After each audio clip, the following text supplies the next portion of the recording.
Over 3,000 years ago, in the dead of night, massive ships slice through the dark Mediterranean waves like ghosts from another world.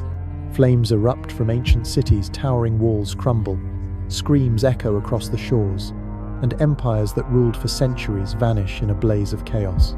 Who commanded those vessels? What force drove them to unleash hell on the cradle of civilization? Were they ruthless warriors from a sunken continent, survivors of a cosmic catastrophe, or something even stranger, puppets in an extraterrestrial game?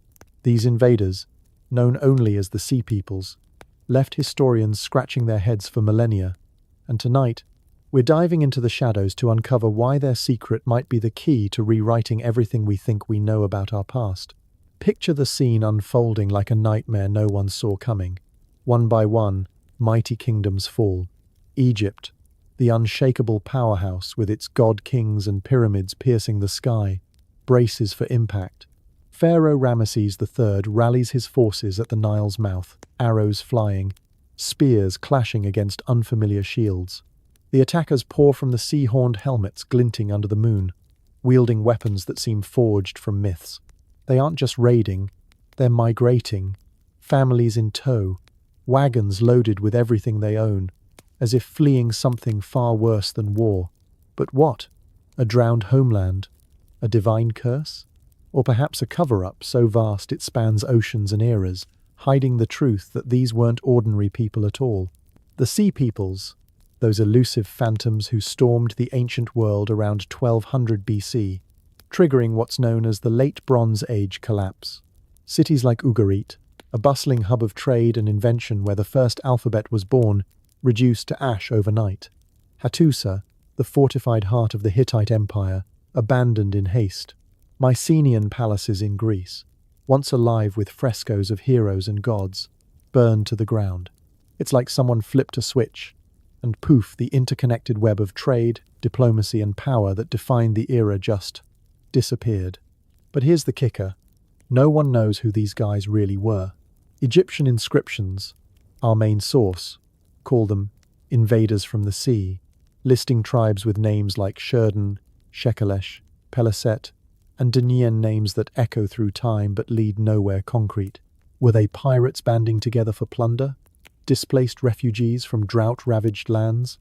Or, as some wild theories suggest, the last remnants of Atlantis itself, clawing their way back from a watery grave?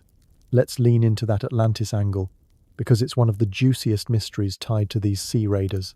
You know the story. Plato spun this yarn about a advanced island civilization beyond the Pillars of Hercules, a place of incredible wealth and technology that sank into the ocean after angering the gods. But what if Plato wasn't just philosophizing? What if his tale was a coded retelling of real events, with the Sea Peoples as the survivors fleeing from what we now call Atlantis? Think about it. Plato places the downfall around 9,000 years before his time, but scholars argue that could be a mistranslation or exaggeration, maybe. It's 900 years instead, landing smack in the Bronze Age. And get this, ancient texts describe Atlantis as a naval powerhouse with concentric rings of water and land, a setup that screams advanced engineering. Now, flash forward to the Sea People's ships depicted in Egyptian reliefs as sleek, oared vessels unlike anything local. Coincidence? Or a hint that these folks hailed from a lost continent, their homeland swallowed by rising seas after a massive cataclysm? Dig a little deeper, and the conspiracies start piling up like ancient ruins.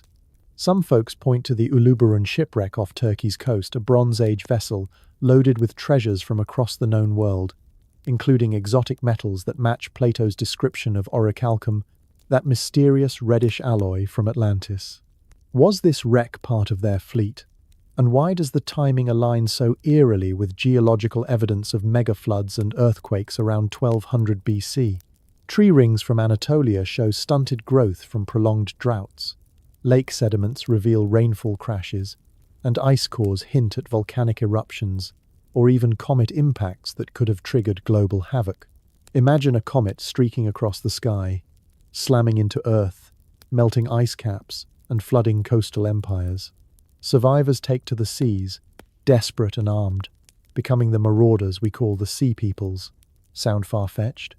Well, researchers like Randall Carlson have floated ideas about meteor craters and cosmic events wiping out advanced societies, events that echo Plato's tale of divine punishment from the heavens. But wait, it gets even weirder when we toss in the ancient aliens crowd. Yeah, you heard that right. Some theories, inspired by folks like Graham Hancock in his Ancient Apocalypse series, suggest the Sea Peoples weren't just human refugees.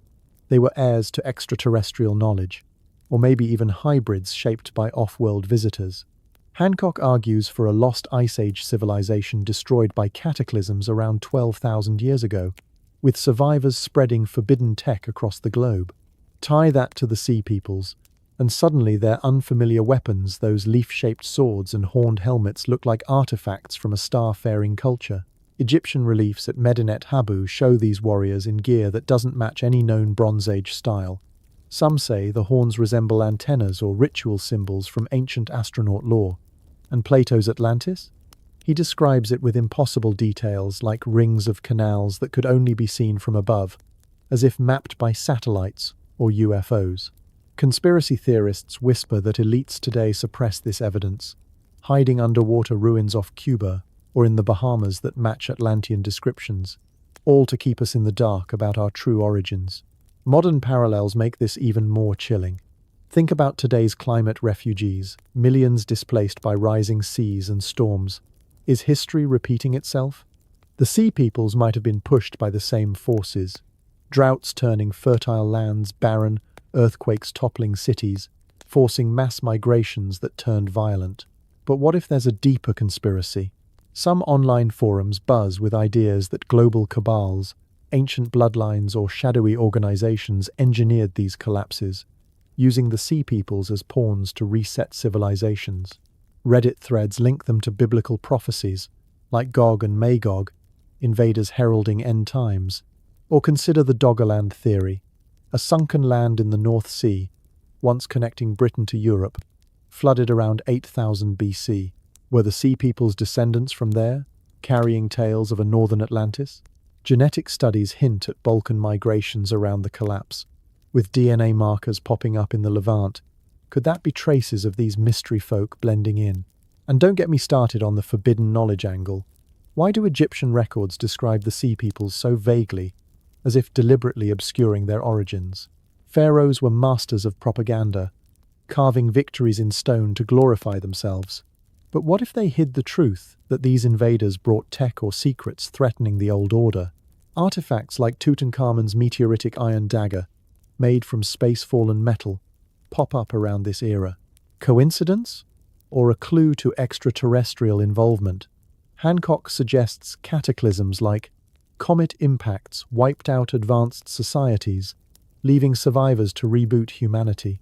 The Sea Peoples could be those survivors. Their sea origins, a metaphor for arriving from flooded realms or even other dimensions. As we peel back these layers, the questions multiply. Were the Sea Peoples the Atlanteans Plato warned about? Arrogant and advanced, doomed by hubris? Or tools in an alien agenda, resetting Earth for some cosmic purpose? Modern tech like satellite imaging and deep-sea drones tease at answers ruins off Japan's coast. Submerged structures in the Mediterranean, but official archaeology dismisses them as natural formations. Why the resistance? Is it academic arrogance, or a conspiracy to protect fragile timelines? One thing's clear, the Sea Peoples didn't just raid, they reshaped the world, paving the way for the Iron Age and the cultures we know today. Stick around for more as we sail deeper into this enigma. Who knows what forbidden truths we'll unearth next? Slip into the shadows of a covert operation, where history's deepest secrets are guarded like classified files, locked away in a vault no scholar dares fully open. The Sea Peoples, those elusive raiders who tore through the Bronze Age's heart, aren't just footnotes in dusty tomes. They're operatives in a plot that stretches beyond human ken, perhaps to the sunken spires of Atlantis or the starlit reaches of an alien agenda. Picture a clandestine meeting in antiquity, where whispers of a lost empire and otherworldly overseers fuel a narrative too wild for mainstream archives. Were these invaders mere mortals fleeing chaos, or agents dispatched by forces terrestrial or cosmic to execute a grand reset of civilization? As we infiltrate this enigma, we'll decode the clues, tying them to mythical continents and extraterrestrial hands, each hint a breadcrumb leading to a truth that might unravel everything we know. First, let's tail the Atlantis lead, a codename that sparks intrigue like a flare in the dark. Ancient tales speak of an island empire, its wealth and ingenuity unmatched, swallowed by the sea after defying divine order. This isn't just myth, it's a dossier of half-truths, possibly masking real events. The Sea People's sudden surge, their fleets slicing through Mediterranean waters with uncanny precision, mirrors the profile of survivors fleeing a catastrophic loss. Their ships, carved on Egyptian stone, boast designs sleek hulls, oared for speed that scream advanced maritime craft, unlike anything local. Could they be remnants of a naval superpower, driven from a homeland drowned by floods or quakes? Scholars like those probing ancient cataclysms see a fit. Geological scars hint at massive upheavals, with submerged structures off Greece or Spain, teasing at lost coastal realms. But the veil thickens. Why no direct trace of this empire? Some speculate a deliberate cover-up, ancient scribes sanitizing records to erase a civilization too potent to acknowledge, its technology perhaps in metallurgy or navigation, threatening the old order's grip. Now, shift to a bolder operative, the alien angle, where the Sea Peoples become pawns in a sci-fi conspiracy that rewrites the rulebook. Picture a briefing from beyond the stars, where extraterrestrial intelligences, monitoring Earth's fragile empires, nudge history's course. Their weapons swords with unnaturally sharp edges, shields that seem to defy standard bronze hint at craftsmanship beyond the era's forge. Recent analyses of ancient metals reveal odd compositions, traces of rare elements that don't align with known mines, sparking theories of off-world origins.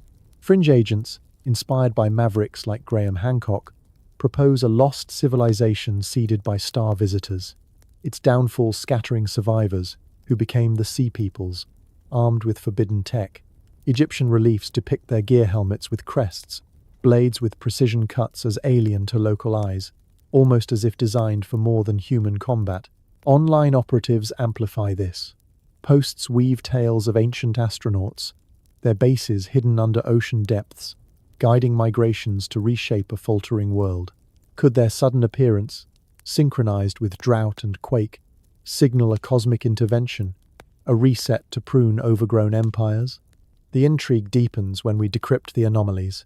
Sardinian nuraghi, massive stone towers, align with the Sheridan's warrior ethos, yet their construction defies simple tools, as if guided by advanced knowledge. Sicilian myths of sea wanderers echo Shekelesh traces, but why do their artifacts bear symbols, spirals, starbursts that hint at celestial maps? Genetic intel adds fuel. Levantine DNA shows Aegean and Balkan markers, but with rogue variants, unexplained by standard migrations, as if infused with an unknown lineage. Conspiracy files suggest these tribes were hybrids, engineered for resilience, their origins cloaked to protect a larger plan. Were they Atlantean agents, carrying drowned secrets, or alien operatives? Their tech a gift to spark the Iron Age. The lack of their own records, unlike Egypt's boastful stele, feels like a scrubbed file, as if history's gatekeepers erased their dossier to keep us in the dark. This operation spans millennia, its echoes resonating in today's shadows. Modern quests for submerged ruins off Cuba's Bimini Road or Japan's Yonaguni face dismissal as natural formations. Yet their patterns match ancient descriptions of concentric harbors. Why the resistance? Is it academic gatekeeping, or a deeper agenda to shield truths about a civilization that rivaled Egypt's might? The Sea People's wave, whether human or guided, left a mark. Philistine cities rising, iron tools emerging, suggesting a mission not just to destroy, but to rebuild. As we close this covert file, one question lingers like a coded signal. What if their origins were meant to stay hidden, a secret too explosive for history's fragile frame? But as we decode these conspiracies, A new signal emerges: prophetic warnings from ancient texts, tying the sea peoples to a world poised for upheaval. Open the ancient scrolls, where words burn like embers in a prophet's vision, foretelling fire and shadow sweeping across lands, blessed and cursed. In the sacred pages of Ezekiel and Revelation, omens unfold tales of invaders from distant realms, their blades flashing under skies heavy with divine wrath. The sea peoples, those enigmatic raiders who shattered the Bronze Age's glory, seem to step from these prophecies, their silhouettes cast long into the annals of apocalypse. Were they the Gog and Magog of Ezekiel's warning, a horde summoned to test the faithful, or harbingers of an Antichrist's shadow, rising from the sea to challenge the divine order? As we peer through these sacred veils, we'll unravel the forbidden echoes linking these invaders to biblical portents. Their mystery, a flame that still flickers, urging us to question if their chaos was scripted by a higher hand. Envision Ezekiel's vision, chapters 38 and 39, where Gog, Prince of Magog, leads a vast army from the north, descending like a storm upon a tranquil land. Horses, thunder, swords gleam, and the earth quakes as divine fire reigns, consuming the intruders in a blaze of judgment. In Revelation's 20th chapter, Gog and Magog re-emerge, nations rallied by a dark force for a final clash, only to be devoured by heaven's wrath. These aren't mere tales for shepherds, they're cosmic blueprints, etched with warnings that have haunted seers and scholars for millennia. The sea peoples fit this mold with eerie precision, their fleets surging not from the north but from isles. As Egyptian inscriptions note, their assaults a coordinated tempest that felled empires like Ugarit and Hattusa. Could their conspiracy in their isles, carved in Ramesses III's records, be a cryptic echo of Ezekiel's horde, a prelude to apocalyptic trials? The enigma pulses: why do these invaders align so closely with prophetic foes? Their sudden rise a riddle that feels divinely ordained. Peer deeper into the prophetic haze, where modern interpreters like Joel Richardson cast Gog not as a distant tyrant but as a figure woven into Middle Eastern chaos, perhaps a shadow of the Antichrist himself. In his writings, Gog emerges from turmoil, a leader born of collapse, much like the sea peoples materialized amid famine-ravaged lands. Their raids, a test of ancient Israel's resolve. In Daniel's visions, a beast rises from the sea, Revelation's Antichrist, crowned with horns, demanding worship, a chilling parallel to the sea people's seaborne onslaught, their horned and feathered warriors storming Canaan's coasts. The Peliset, who became the Philistines, worshipped Dagon, a sea deity whose fish-tailed form evokes the beast's aquatic rise. This alignment intrigues. Were they unwitting precursors, their invasions a rehearsal for end-time battles? Biblical scholars note the Philistines' clashes with Israel, their cities like Gaza standing as strongholds against the chosen, as if scripted to challenge divine promises. Could their wave be a shadow of the greater Israel conflicts foretold, where invaders herald a darker adversary? Venture into the shadowed corners where prophecy meets conspiracy, and the sea peoples morph into agents of a timeless archetype. In sacred texts, Gog and Magog aren't just tribes, they're symbols of chaos opposing God's order, a role the sea peoples seem to play as they topple Hittite and Mycenaean powers. Some interpreters see them as descendants of ancient bloodlines, their raids a test of faith before a final reckoning. The intrigue deepens with whispers of deliberate design. Were they pawns in a divine or demonic script, their sudden appearance too precise for chance? Egyptian records, vague on their origins, fuel this, calling them from the sea, as if concealing a truth too potent. Some speculate they were early antichrists, their coalition a prototype for later forces of upheaval, testing humanity's resilience. The lack of their own chronicles amplifies the mystery. Were their tales silenced to hide a sacred purpose, or to obscure their role as instruments of prophecy? Fringe voices weave tales of ancient priesthoods, perhaps Egyptian or Hittite, suppressing records to control the narrative, ensuring these invaders remain shadows in the divine saga. The biblical ties cast long shadows, their echoes resonating in the sea people's unexplained unity and ferocity. Why do Ezekiel's invaders mirror their tactics: swift, overwhelming, yet fleeting? The Peliset settlement in Canaan, clashing with emerging tribes, feels like a chapter from prophecy. Their Dagon worship a challenge to monotheistic dawn. Were they divine instruments, purging corrupt empires, or unwitting actors in a cosmic drama, their purpose veiled by time? These forbidden echoes aren't mere relics, they're warnings, urging us to question if history's upheavals follow a scripted path. As these prophetic flames flicker, a golden veil awaits what prosperity cloaked the Bronze Age before this storm descended. Step into the sunlit bazaars of Ugarit, where a merchant's eye gleams at the sight of stacked silks and spice sacks, the air thick with the scent of opportunity. As a trader sealing deals with a firm handshake, you navigate a Mediterranean alive with commerce ports like Byblos, brimming with cedar logs, Canaan's valleys yielding olive jars, Egypt's markets flowing with gold. This era pulses like a thriving marketplace, where empires from Hattusa's highlands to Mycenae's citadels barter their way to unparalleled wealth.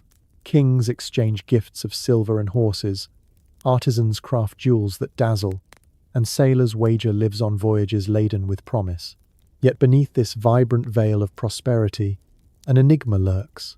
How did such interconnected splendor rise? And what subtle strains hinted at a balance too delicate to last? Let's haggle through this golden age, tallying its riches and uncovering the pulse of a world on the cusp of change. Begin at Ugarit, a coastal crossroads where your stall overflows with treasures from afar, bolts of cloth dyed in murex purple, shimmering like royal robes, glass beads from distant kilns, catching the sun's fire, ivory carvings traded from Nubia's wilds. Ships dock with cargoes of Lebanese cedar and Cypriot ores, their sails billowing with the wind of endless deals. Scribes, perched nearby, tally transactions in a fresh alphabet, their tablets weaving a web of diplomacy, olive oil to Egypt, spices from Punt, wine to Greece. The pulse of intrigue quickens. How did Ugarit command this flow? Its harbour never rests. Merchants negotiating in a chorus of tongues, their contracts forging bonds with Hittite lords and Egyptian envoys.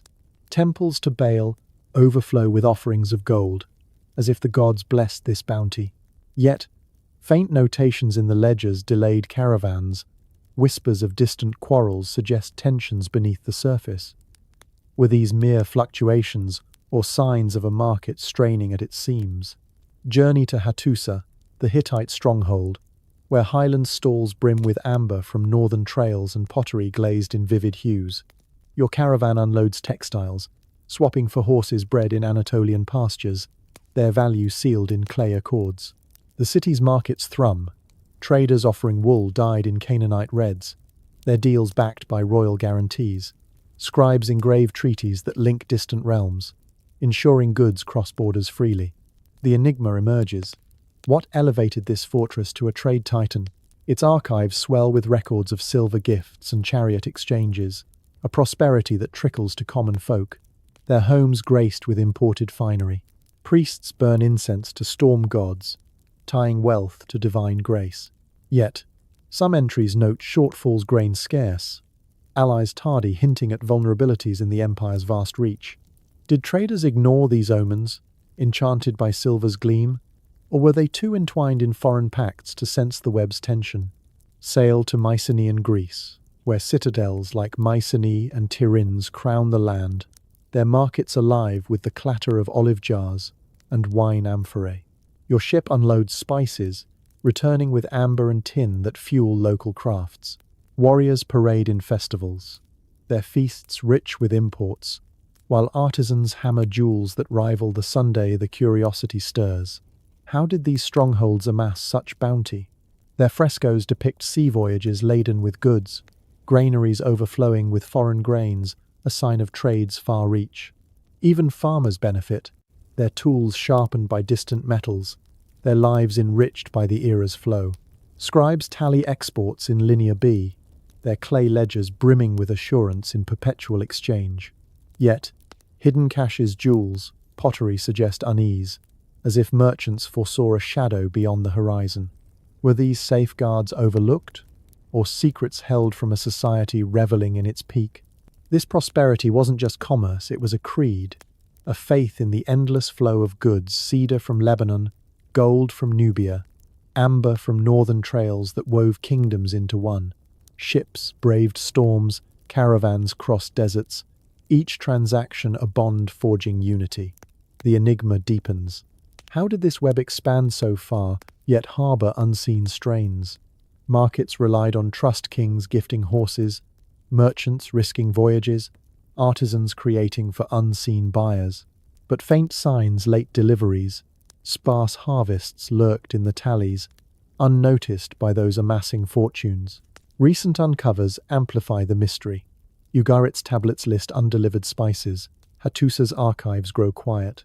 Mycenaean hoards indicate guarded wealth. This golden veil, radiant with exchange, concealed a truth. Empires leaned on distant partners, their splendor susceptible to a single disrupted deal. As you seal your final bargain, the Bronze Age's glory radiates, its markets a monument to interconnected ambition. Yet the enigma persists. What flaws in this prosperous veil invited the storm, and what alloy fueled its dazzling yet vulnerable heart? Step into the heart of a Bronze Age forge, where flames roar and molten metal flows like a river of fire, crafting the alloy that powered an era. As a smith hammering at the anvil, you blend copper's ruddy glow with tin's elusive sheen, forging bronze, a material that armed warriors, carved fields, and adorned kings. This wasn't mere metal, it was the lifeblood of empires, fueling Ugarit's bustling docks, Hattusa's mighty gates, and Mycenae's gleaming palaces. Its strength built a world of commerce and conquest, yet its hidden flaw dependency on distant ores lurked like a crack in a blade. As we stoke the furnace, we'll unravel the enigma of bronze's mastery. How did this alloy shape civilizations, and why did its scarcity threaten their core? Let's forge through this molten legacy, where every spark reveals a story of power and peril. Feel the heat as you smelt copper, its red-orange veins drawn from Cyprus's mines, a metal soft yet pliable, perfect for ornaments but too weak for war. Add tin, rare and prized, sourced from far-off mountains, and the forge transforms. Bronze emerges, tough, durable, and sharp enough to slice through fate. This alloy was no accident. It was a craft honed by trial, its low melting point allowing smiths to cast it into molds or hammer it into armor. Swords gleamed with edges that held through battle, plows tilled deeper furrows, and statues shone in temple halls, their surfaces resisting time's rust. The enigma stirs. Why did bronze, not iron, rule this age? Iron, abundant in the earth, demanded fiercer fires beyond the reach of early forges, stoked with wood and charcoal. Bronze, with tin's alchemy, flowed at a heat ancient bellows could muster, making it the era's backbone. In Ugarit, your blades armed traders' guards. In Hattusa, they fortified kings. In Mycenae, they carved legends into stone. Hammer out a sword, its blade balanced for thrust and slash, and feel bronze's power in your hands. In Mycenaean forges, smiths crafted daggers etched with hunt scenes, their points piercing leather and bone. Hittite armor, plates of bronze riveted tight, turned spears aside, while Canaanite tools axes, sickles carved fields and forests. Feeding cities like Ashkelon, the forge's glow reveals bronze's reach, not just weapons, but jewelry that adorned elites, vessels that held sacred oils, and ingots traded across seas. Excavations uncover this wealth. Bronze hoards buried in haste, their surfaces still gleaming, as if smiths believed in their eternity. The puzzle deepens. How did this alloy bind empires?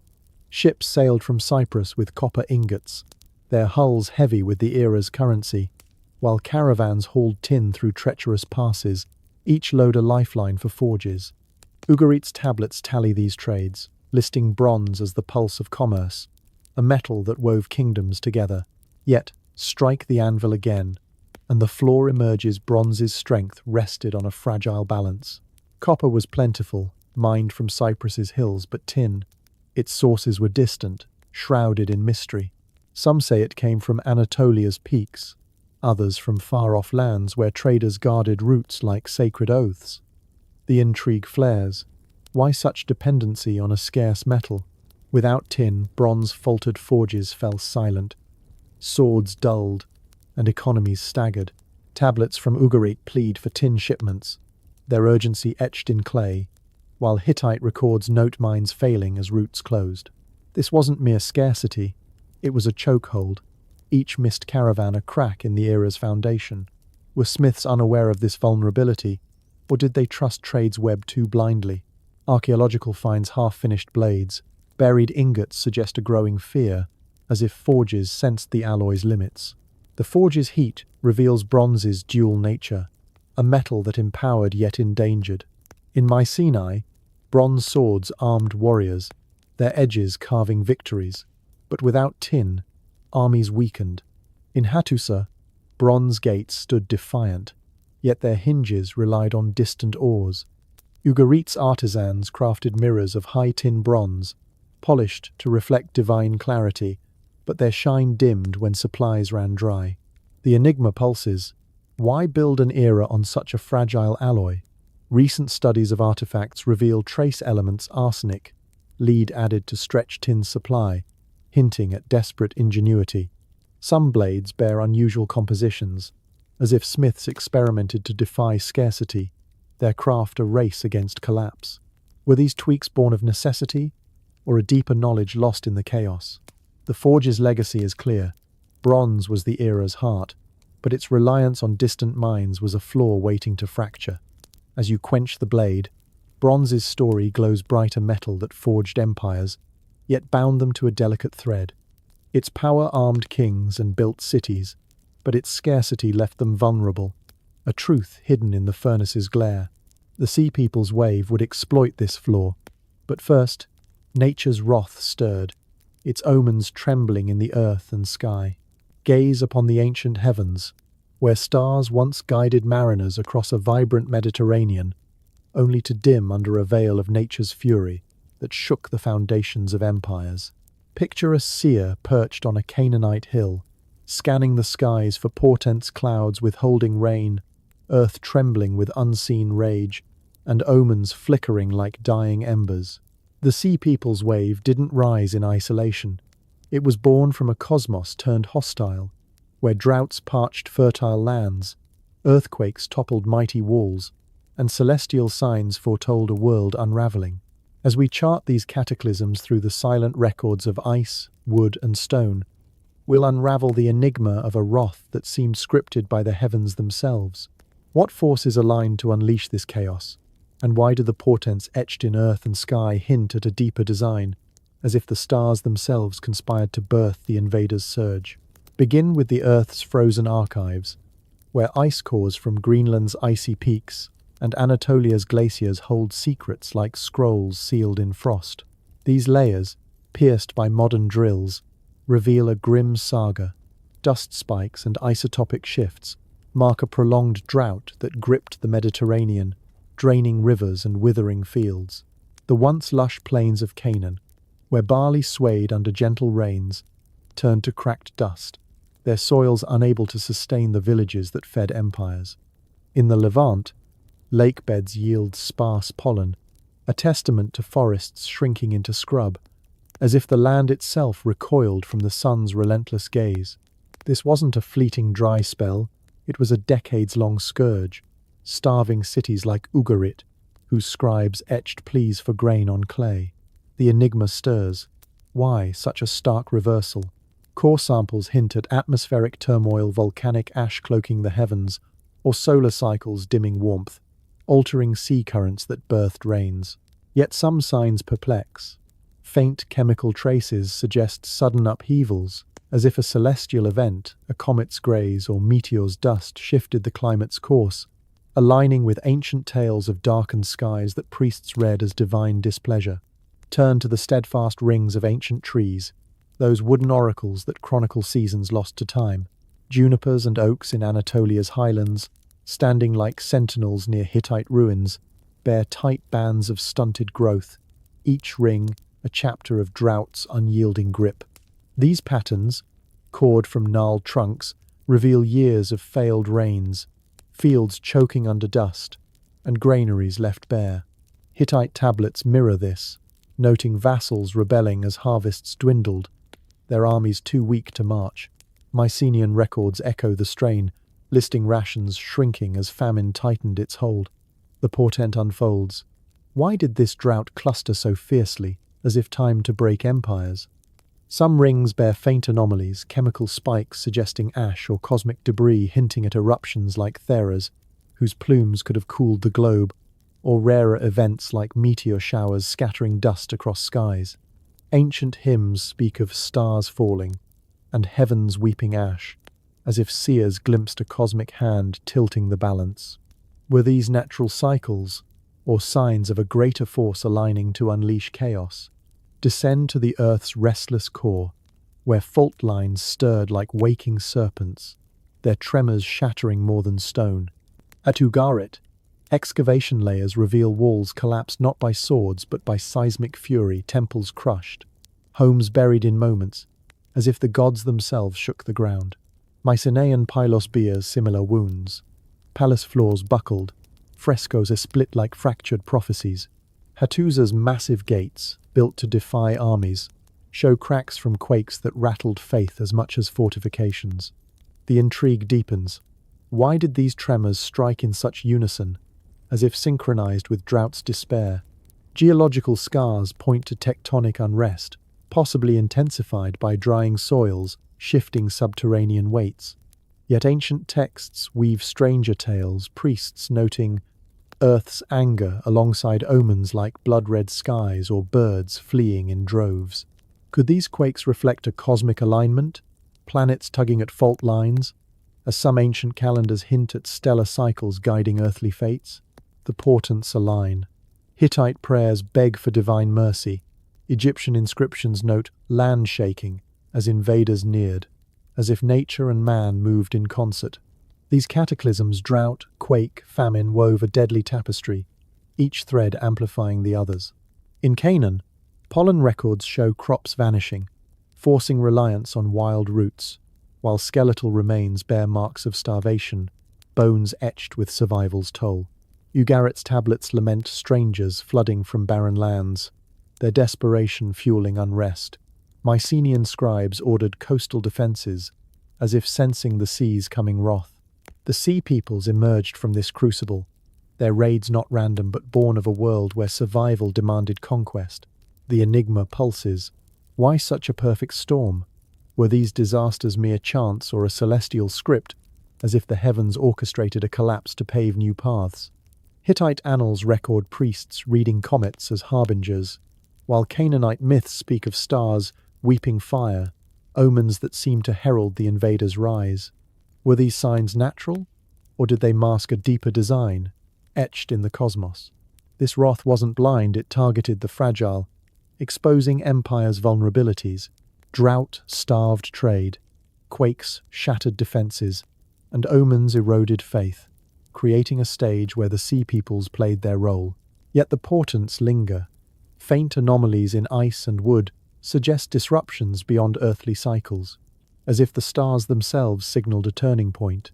The Earth's testimony cores, rings, ruins paints a saga of nature's vengeance, but its alignment with the sea people's surge feels too precise, urging us to question if the heavens had a hand. As we close this celestial chart, the omens point to human cries, desperate pleas etched in clay, awaiting our discovery. Step into the shadowed scriptorium of Ugarit, where a royal scribe, stylus trembling, etches urgent pleas onto damp clay as the city teeters on the brink. The air is thick with the scent of ink and fear, the harbour's clamour fading under the threat of unseen sails. These tablets, found scattered in the ruins, are not mere records, they're cries from a doomed empire, capturing the final gasps of a trade hub that once pulsed with Mediterranean life. As a court scribe, you pen letters to distant allies, your words a desperate bid to stave off collapse. Each mark on the clay reveals an enigma. Why were these messages never sent, and what terror halted their hands? Let's decipher these fragile missives, where every line unveils the panic of a city facing its end, and the silence that followed speaks louder than any chronicle. Kneel beside a writing table, where unfinished tablets lie frozen in time, their cuneiform strokes jagged with haste. One, addressed to the king of Alatia, Cyprus's copper lord, begs, "The enemy is at our gates. Send ships, grain, anything," Ugarit falters. The words, etched in the world's first alphabet, are raw, stripped of diplomatic flourish, as if the scribe sensed no reply would come. Another tablet, meant for a Hittite ally, pleads, "Our fields are empty, our ships lost to raiders." These aren't routine dispatches, they're screams on clay, each line a pulse of dread. The enigma stirs. Why were these tablets abandoned? Some still soft, never baked in the kiln.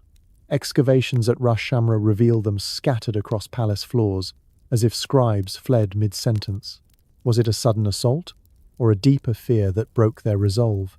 The tablet's urgency, kings begging for aid, merchants noting vanished trade paints a city cut off, its lifeline severed by an unseen foe.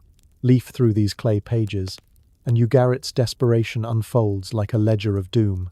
A letter to Egypt, never sent, cries for grain as storehouses dwindled, its scribe noting, "No ships dock, our coasts are haunted." Another, to a vassal lord, warns of strangers from the sea, their numbers unknown but their threat palpable. The script shifts from formal to frantic, the alphabet's clean lines wobbling as if hands shook. The puzzle deepens. Why such secrecy in the wording? Terms like enemies and sea strangers are vague, unlike the precise names of Hittites or Assyrians in earlier records. Were scribes guarding sensitive alliances, or masking a foe too alien to name? Some tablets bear cryptic phrases, "Men of the Isles," "Shadows on the waves," as if hinting at a threat beyond comprehension. The intrigue pulses. Were these codes to thwart spies, or reflections of a city grappling with an unknown force? The tablet's context sharpens the mystery. Ugarit wasn't just a port, it was a nexus, its markets weaving cedar, tin, and purple dye into a trade web that bound Egypt to Greece. Scribes once tallied wealth shipments of olive oil, bronze ingots, but these final missives shift to survival, noting empty granaries and silent harbours. One tablet, a merchant's plea to his brother, reads, "Flee to the hills. The sea brings death." This isn't bureaucracy. It's personal, a human cry etched in clay. The enigma flares. Why such intimate despair alongside royal pleas? Were scribes caught in a city unravelling from within, as citizens fled while kings clung to hope? Archaeological finds amplify this tablets fused by heat, others left in kilns, as if scribes tried to preserve their words but were overtaken. No foreign arrowheads mark the site, suggesting no prolonged siege, only a swift end. Did the threat come too fast, or was betrayal at play, halting the stylus mid-word? These missives reveal a city's pulse faltering. Letters mention omens in the sky, comets or eclipses, perhaps read by priests as divine anger, yet the scribes focus on earthly woes, raided coasts, starving fields, allies silent. The curiosity burns. Why no clear enemy named? Were these invaders the sea peoples so fleeting they defied record, or so feared that scribes avoided specifics? The tablet's silence on their foe's identity mirrors Egypt's vague, "from the sea," as if a shared reticence cloaked the truth. Recent digs uncover more, fragments with half-erased symbols, as if scribes hid sensitive details, or tablets buried deliberately, suggesting a final act to protect secrets. Was Ugarit guarding failed pacts, or knowledge of a force too vast to face? The clay's raw emotion kings humbled, families fleeing suggests a city not just under attack, but undone by its own isolation. These tablets, Ugarit's last words, stand as a fragile archive of a world's end, their desperation a stark contrast to the city's former glory. They weren't just records, they were lifelines, cut before they could be cast. The enigma lingers. Why did these voices fall silent, and what force stopped their pleas? As we seal this clay chronicle, the tablets point to a broader collapse, empires teetering under a prosperity too fragile to endure. Turn the pages of an ancient chronicle, where the Mediterranean's golden age shines like a beacon before its sudden plunge into darkness. In the cities of Ugarit, Hattusa, and Mycenae, prosperity gleamed like polished bronze, a world where kings carved eternal victories, merchants wagered fortunes on distant voyages, and priests offered treasures to secure divine favor. This was an era of unyielding confidence, where empires believed their web of trade and power would endure forever. Yet, beneath this radiant veneer, fissures widened, omens ignored, warnings dismissed, until the Sea People's wave shattered the illusion, leaving only ashes where certainty once stood. As we leaf through this lost epoch, we'll unravel the enigma of a confidence that blinded empires to their doom. What cracks betrayed their hubris, and why did their splendor crumble so swiftly, as if history itself turned the page? Begin in Ugarit, a coastal gem where markets pulsed with life, their stalls brimming with silk dyed in sea snail purple, gold trinkets gleaming under torchlight, and ivory carvings traded from far-off lands. The harbour thrummed, ships gliding in with cedar and glass, their sails catching the breeze of a world that felt invincible. Scribes penned contracts in a groundbreaking alphabet, their clay tablets weaving tales of wealth and diplomacy. Yet, the glimmer of intrigue surfaces.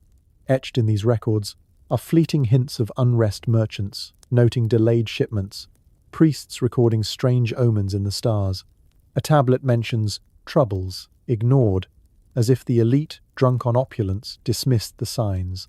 Were these mere oversights, or a refusal to see a storm brewing? The city's confidence, built on trade's endless flow, masked a fragility. One missed cargo, and the balance tipped. Excavations reveal the end ash-smothering palaces, tablets left mid-scribe, as if Ugarit's heart stopped mid-beat. Shift to Hattusa, the Hittite stronghold perched on Anatolia's rugged heights, its stone walls a testament to unshakable might.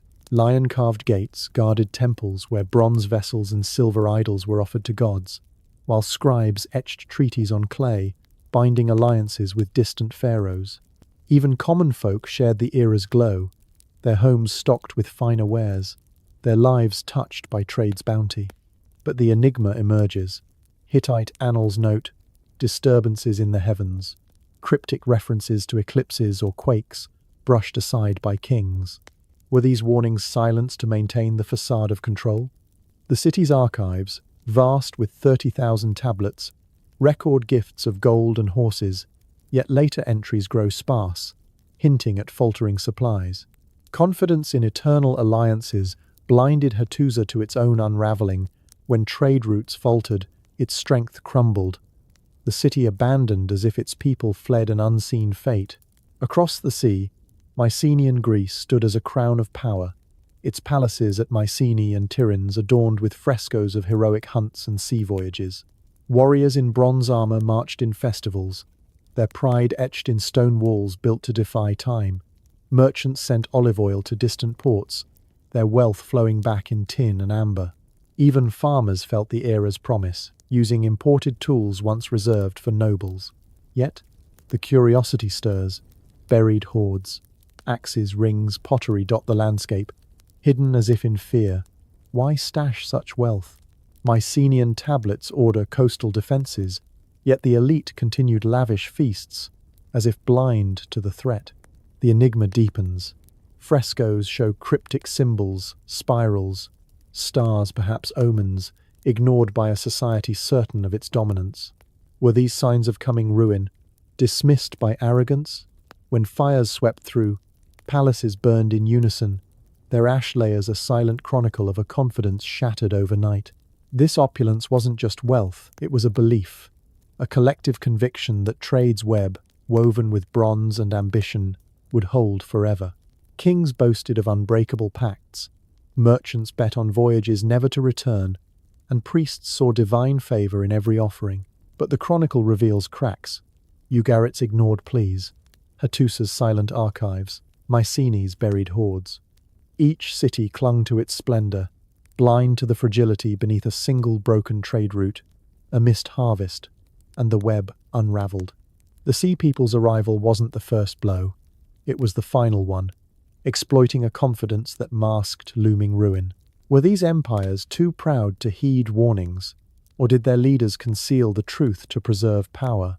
The ashes of their cities suggest a fall not just of stone, but of faith in an eternal order.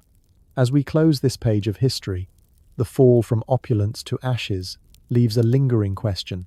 What first carved the warnings into stone, heralding the Sea People's storm?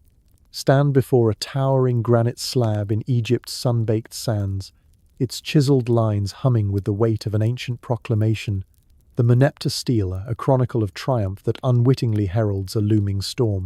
Carved to exalt a pharaoh's victories, this stone tablet whispers of a new threat, the Sea Peoples, their names etched alongside fallen cities like cryptic omens in a fading script.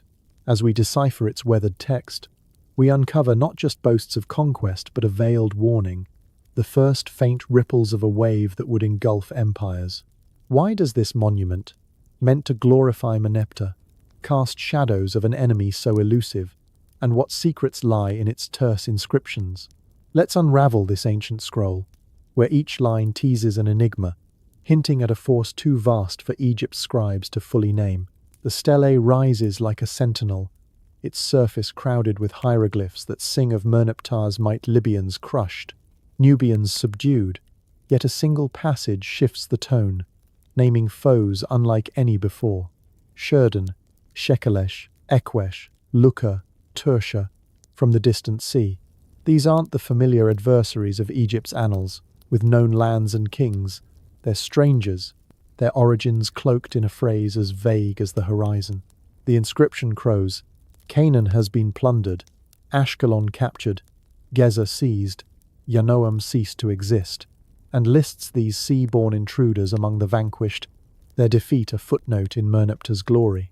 Yet the enigma stirs.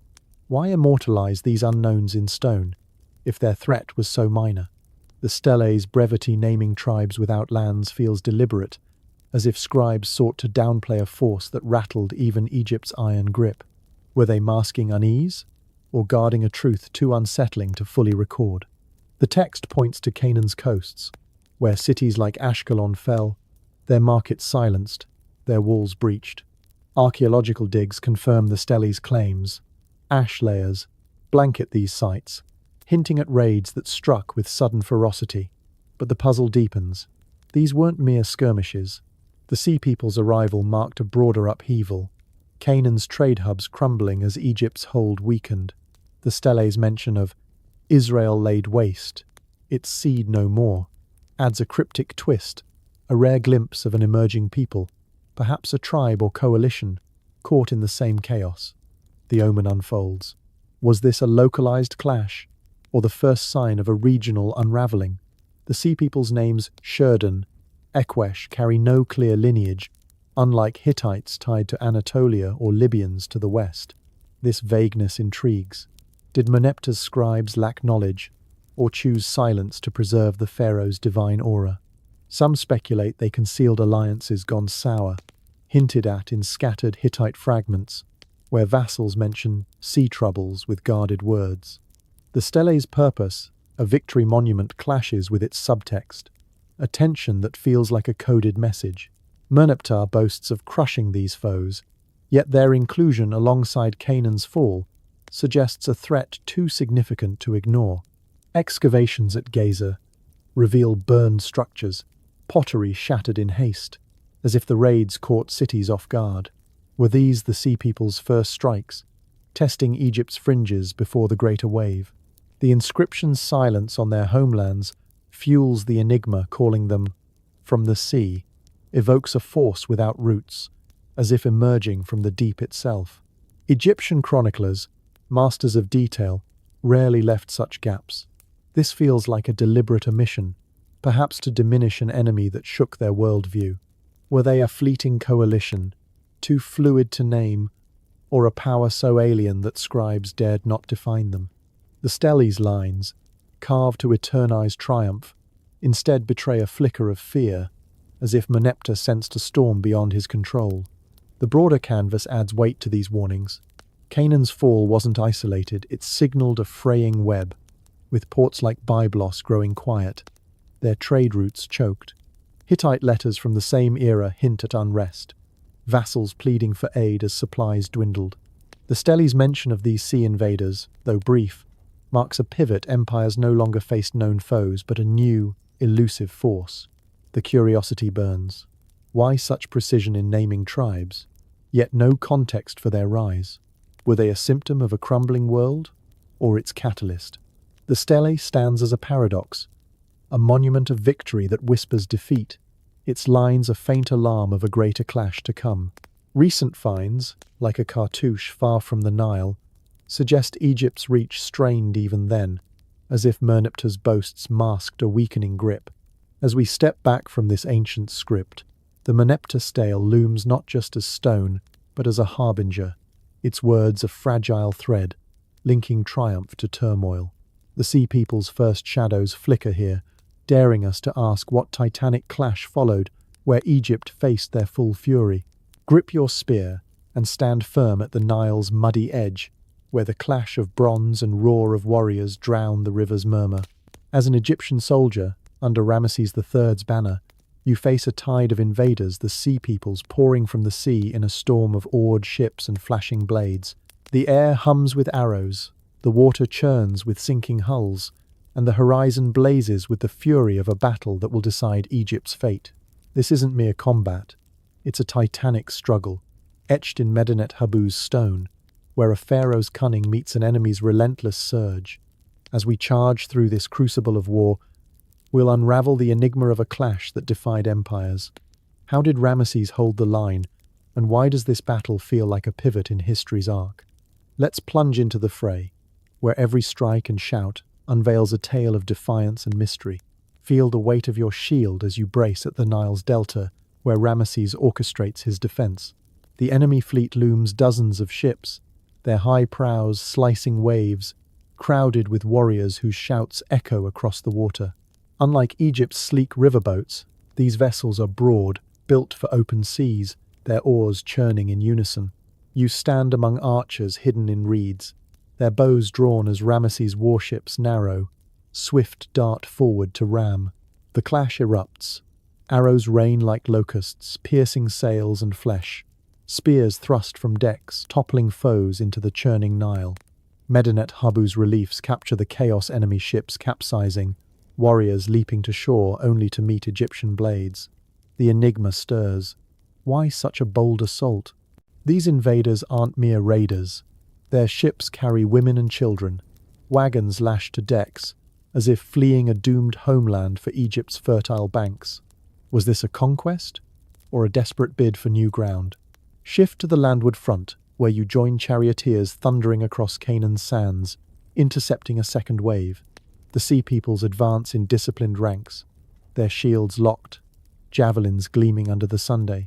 Ramesses' strategy shines, chariots flank, hooves kicking dust, while infantry forms a bronze-clad wall. You charge, your spear meeting an enemy shield, the impact jarring your bones. The enemy fights with ferocity, their lines holding despite volleys of arrows, as if driven by more than plunder. The puzzle deepens. How did they muster such unity? Their ranks, a mix of tribes, each with distinct cries, move as one, suggesting a coalition forged in crisis. Egyptian records boast of total victory, yet the reliefs show captives spared, some integrated as mercenaries. Were these foes too valuable to destroy, their skills absorbed to bolster Egypt's ranks? The battle's scale, fought on sea and land, hints at a force not just numerous, but organized, as if led by unseen commanders. The Nile's mouth becomes a killing ground, your comrades' arrows felling invaders as their ships tangle in delta channels. Ramesses' cunning traps them, warships block exits, archers rain death from banks, nets snare oarsmen like fish. The reliefs etch this triumph. Bound captives kneel, their families herded, a tide halted at Egypt's gates. Yet the enigma pulses. Why depict such detail? Their numbers, their wagons yet omit their leaders or lands. Egyptian scribes, meticulous in naming foes like Hittites, call these invaders simply from the sea, as if their origins were too elusive to pin. Was this vagueness a tactic to diminish a formidable enemy, or a sign they faced a force too alien to define? The battle's aftermath intrigues. Egypt stood, but its coffers drained, its Levantine holdings weakened. Recent finds a cartouche far from the Nile suggest Ramesses pursued stragglers deep into Canaan, as if the threat lingered beyond the clash. The human cost weighs heavy as you survey the wreckage bodies in the water, broken oars floating like driftwood. These weren't faceless foes. Reliefs show women clutching children, wagons piled with goods, a people uprooted. Your comrades whisper of their ferocity, their refusal to yield even as ships sank. The curiosity burns.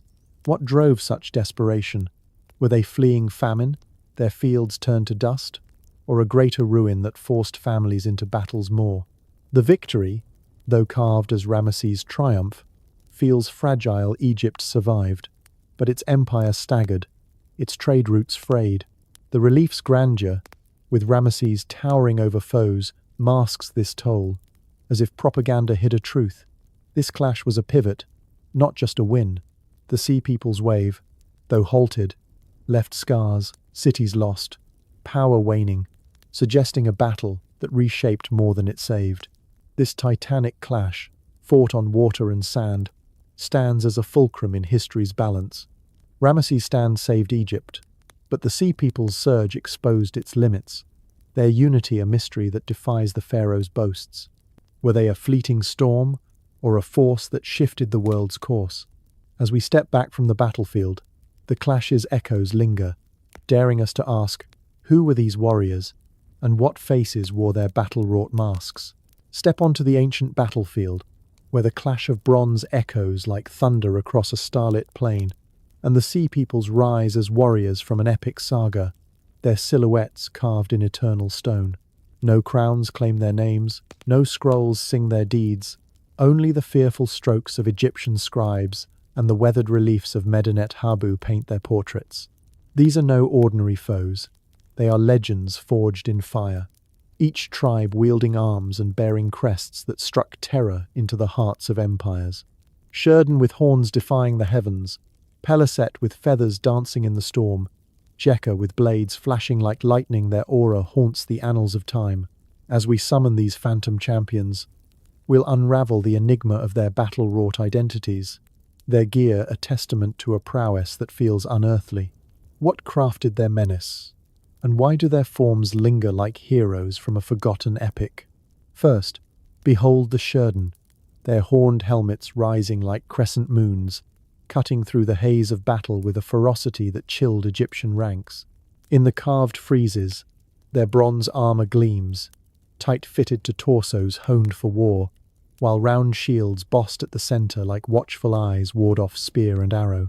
Their short swords, double-edged and balanced for swift strikes, carve arcs of devastation, as if forged for more than mortal combat. These weren't mere raiders. They fought with a discipline that suggests elite training, their movements synchronized like a war hymn. The intrigue flares. Why such precision?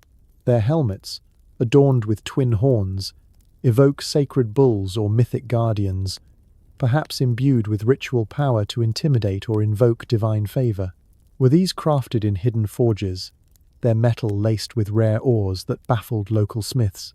The Sheridan's aura, etched in stone, feels larger than life, as if they channeled an ancient strength beyond the battlefield. Next, the Peliset stride forth, their feathered headdresses swaying like storm-tossed plumes, a banner of defiance in the chaos of war.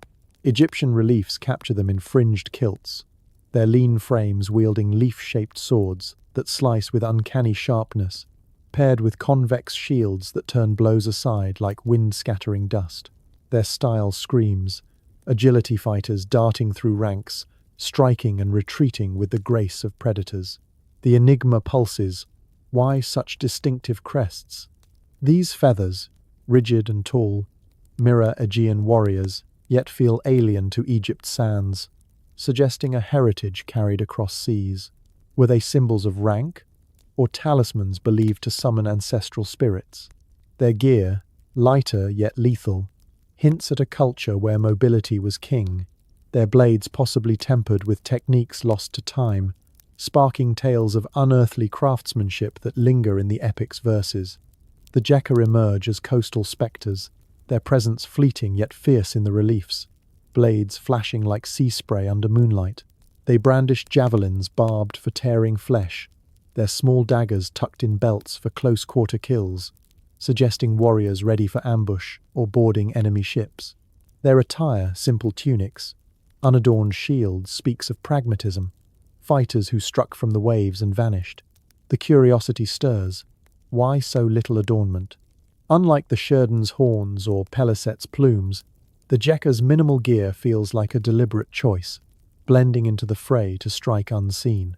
Could their simplicity hide a deeper strategy, perhaps a reliance on speed over spectacle, or weapons infused with a sharpness that defied local bronze? Their aura, though faint, carries the sting of a hidden blade, as if they were the epic's silent assassins. The Danaan charge with a Greek-born vigor, their leaf-shaped swords longer, heavier, swinging in broad arcs, as if crafted for epic duels. Carvings show them clad in short kilts, their shields broad and rounded, absorbing blows while delivering crushing counterstrikes. Their style evokes Mycenaean heroes, yet their presence in the coalition feels like a twist in the saga. Warriors from a collapsing world fighting for a new dawn. The intrigue deepens. Why such heavy blades? Were they forged for open battle, or to cleave through chaos with mythic force? Their equipment, robust yet refined, suggests a warrior elite, possibly tempered by battles lost to history, their metalwork hinting at secrets shared in distant forges. The Shekelesh flicker like elusive rogues, their conical crests sharp against the stone, wielding daggers and spears, with a precision that speaks of island-born cunning. Their shields, smaller and agile, fit fighters who dance through combat, striking from angles unseen. The mystery unfolds. Why such varied crests? Their headgear, pointed and stark, feels like a signal perhaps of rank, or a nod to volcanic peaks that birthed their spirit. Their weapons, sleek and deadly, suggest a culture where every strike counted, possibly honed in isolation before joining the wave. Were their forges touched by rare ores, or techniques that made their blades cut deeper than expected? The Luca, sea wolves of Anatolia, slink into the epic with pirates' guile, their javelins and curved swords ideal for shipboard havoc. Egyptian art shows them in loose tunics, their shields light for swift raids, their aura, one of relentless opportunism. The question lingers, why such maritime menace? Their gear, built for speed and stealth, paints them as raiders who struck and fled, leaving chaos in their wake. Could their weapons carry a hidden edge, perhaps alloys blended in coastal caves? Their craftsmanship a secret kept from foes. These phantom warriors, Sherden's horned might, Peliset's feathered grace, Jekka's silent sting, Dinien's epic force, Shekelesh's cunning, Luca's sea-born guile form a pantheon of battle, their gear a testament to a prowess that feels beyond mortal. Their diversity, unified in war, raises questions. Were their weapons forged in shared forges, their crests a code of alliance? The epic leaves no answers, only their aura carved in stone, daring us to ask what terror did their armaments unleash, and what icons defined their dread. Kneel before the weathered sandstone of Medinet Habu, where an ancient artisan's chisel breathes life into scenes of chaos, each stroke capturing the sea people's armaments as if frozen in a moment of dread. These aren't mere carvings, they're masterpieces of menace, crafted to immortalize warriors whose gear struck fear into Egypt's heart. Horned helmets rise like defiant spires, round shields gleam like unyielding moons, and blades flash with a sharpness that defies earthly forges.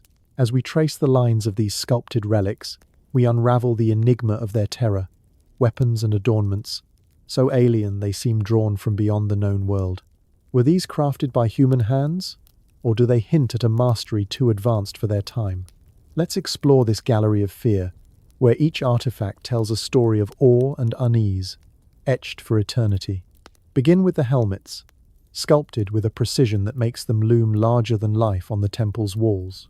Some bear horns, curving upward like crescent blades, their bronze surfaces glinting as if to challenge the sun itself. Others sport rigid crests, tall and feathered, swaying like banners in a storm, their forms unlike Egypt's sleek caps or Hittite conical crowns. The artisan's hand lingers on these details, horns etched with fine lines, crests carved to catch the wind, suggesting not just armor but symbols, perhaps invoking gods or ancestral might. The enigma stirs. Why such bold designs? Were they meant to terrify, towering over foes, or to carry ritual weight, as if imbued with sacred power? The metal, polished to a mirror's sheen, hints at a craft beyond local smiths, alloys that resist wear, edges that hold longer than expected. Some carvings show intricate inlays, as if the helmets bore patterns meant for more than battle, perhaps celestial motifs or protective charms lost to time. Shift to the shields, round and robust, their surfaces raised with central bosses like unblinking eyes, staring down opponents. Unlike Egypt's long ovals, these are compact, designed for swift parries on ship decks or coastal clashes. The carvings capture their strength rims, reinforced with bronze, bosses bulging to deflect spears or crush skulls in close combat. The curiosity pulses. Why such uniformity across the invaders' ranks? The shields, whether convex or flat, share a design that suggests a shared forge, their construction lightweight yet unyielding, as if blending materials unfamiliar to Egyptian eyes. Were they layered with hides, or tempered with rare ores that gave them unnatural resilience? The artisan's strokes emphasize their role not just defense, but offense, shields slamming into foes with brutal force. Their form evokes tales of mythic barriers, crafted to withstand divine blows, raising questions. Were these mere tools or relics of a tradition that revered the shield as a sacred emblem? Now examine the weapons, blades and spears that gleam in the stone like captured lightning. Short swords, double-edged and leaf-shaped, dominate the scenes, their curves sculpted to show a balance perfect for slashing or thrusting. Spears, barbed for tearing flesh, arc through the air in the reliefs, while daggers tucked in belts hint at close-quarter savagery. The artisan's skill highlights their precision, blades etched with fine grooves, suggesting a sharpness that outmatched local bronze. The puzzle deepens. How did these weapons achieve such deadly elegance? Their design, sleek, ergonomic, feels advanced, as if honed in forges that knew secrets Egypt didn't. Some carvings show blades with a faint sheen, as if mixed with rare metals, their edges catching light in ways that defy standard alloys. Were they tempered with techniques lost in the collapse, or crafted in distant lands where smiths worked under starlit skies? The spear's barbs, cruelly curved, suggest intent to maim, not just kill, as if designed for terror as much as triumph. These icons of terror helmets crowned with menace, shields forged for defiance, blades that sliced through order weren't just gear, they were symbols, crafted to instill awe and dread. The Sea People's armaments, frozen in Egypt's stone, feel alien, their designs a blend of utility and artistry that set them apart from known foes. The enigma lingers. Why such distinct craftsmanship? Were these the work of scattered tribes, or a unified tradition passed through hidden guilds? The reliefs detail every horn, every boss suggests a purpose beyond battle, perhaps a cultural code or ritual weight that Egypt feared to name. Recent studies of similar artifacts, found in coastal digs, reveal unusual metal compositions, hinting at forges that pushed the era's limits. As we step back from this carved gallery, the armaments stand as testaments to a force that reshaped history, their forms daring us to ask what drove their dual nature, predators or exiles, in this storm of chaos. Step into the chaos of a Bronze Age battlefield, where the Mediterranean's waves churn with secrets, and the Sea People's shadow looms like a breaking story no one can pin down. This is ground zero of a debate that crackles with urgency. Were these invaders sea wolves hunting plunder with ruthless precision, or exiles clawing for survival in a world turned hostile? Picture a newsroom buzzing with conflicting reports, Egyptian inscriptions screaming of pirate raids, reliefs hinting at families fleeing ruin. As we chase this unfolding enigma, we'll weigh the evidence like frontline correspondents, piecing together clues from ancient stones and modern parallels that pulse with eerie resonance. Were they predators driven by greed, or refugees pushed by desperation, or a hybrid force shaped by forces unseen? Let's dive into the fray, where every fact shifts the narrative, and today's migrations mirror their ancient flight. First, The pirate angle hits like a breaking headline. Swift, brutal raids that gutted coastal hubs with surgical precision. Egyptian records report fleets slicing through the night, torching Ugarit's port and leaving its markets in ashes. The Luca, known for Anatolian piracy, fit this frame, striking Hittite shores with hit-and-run ferocity, vanishing before retaliation could catch them. Their ships, sleek and oared for speed, scream banditry, designed to outrun merchant vessels heavy with cedar or copper. Carvings at Medinet Habu capture their menace, warriors wielding javelins, shields raised like defiant banners, striking and fading into the sea's embrace. This paints a vivid dispatch, a coalition of sea rovers, perhaps hardened by battles lost in distant wars, turning to plunder as empires weakened. The pulse of intrigue quickens. Why such coordinated strikes? Were they mercenaries exploiting a crumbling world, their raids a calculated grab for wealth? Some speculate they were Greek exiles, their warrior ethos twisted into piracy after epic conflicts left their homes in ruin. The evidence stacks up. Severed trade routes, looted warehouses, and cities like Byblos silenced, their docks empty. But a question lingers: why the families trailing behind, if plunder was their only aim? Now, pivot to the refugee lead, a story that shifts the lens to human survival, raw and unfiltered. Reliefs at Medinet Habu don't just show warriors. They depict women clutching children, wagons piled with belongings, a desperate exodus, not a mere heist. The Earth's own reports corroborate this. Tree rings from Anatolia tighten with drought, lake sediments in the Levant dry of pollen, painting a world where fields withered and granaries stood bare. These weren't thrill-seekers, they were survivors, likely from Aegean or Anatolian coasts, pushed seaward by famine's grip. The Peliset, who rooted as Philistines in Canaan, embody this. Their settlements brim with Aegean pottery, as if carrying home in clay. This angle humanizes the headline: families fleeing parched lands, clashing with empires to claim fertile shores. The enigma deepens: how did displaced farmers muster such fleets? Some argue necessity forged them into fighters, their raids a desperate bid for resources to rebuild. The pulse of curiosity surges. Why the military precision, if survival was the goal? Were they a mix, refugees turned raiders, their desperation honing a pirate's edge? Zoom out, and the story parallels today's breaking news, where climate and conflict drive migrations that echo the sea people's plight. Picture modern coasts, Pacific islands sinking, Syrian villages emptied by war, millions crossing seas in flimsy boats, branded as threats by those guarding borders. Reports from the UN forecast hundreds of millions displaced by rising seas and droughts, their journeys sparking tensions that mirror ancient clashes. The sea peoples faced similar stakes. Skeletal remains from their era show malnutrition, bones etched with famine's toll, while tablets plead for grain as villages emptied. This wasn't piracy for sport, it was survival turned violent, a struggle for new homes in a world unraveling. The intrigue spikes. Were they a prototype for today's exiles? Their wave a warning of cycles repeating? Some see a darker angle, a coordinated force, not random, their raids too precise, as if guided by unseen hands to disrupt a faltering order. Were they pawns in a grander script, their dual nature, pirate and refugee, a deliberate blend to reshape history? The evidence tilts both ways, refusing a single headline.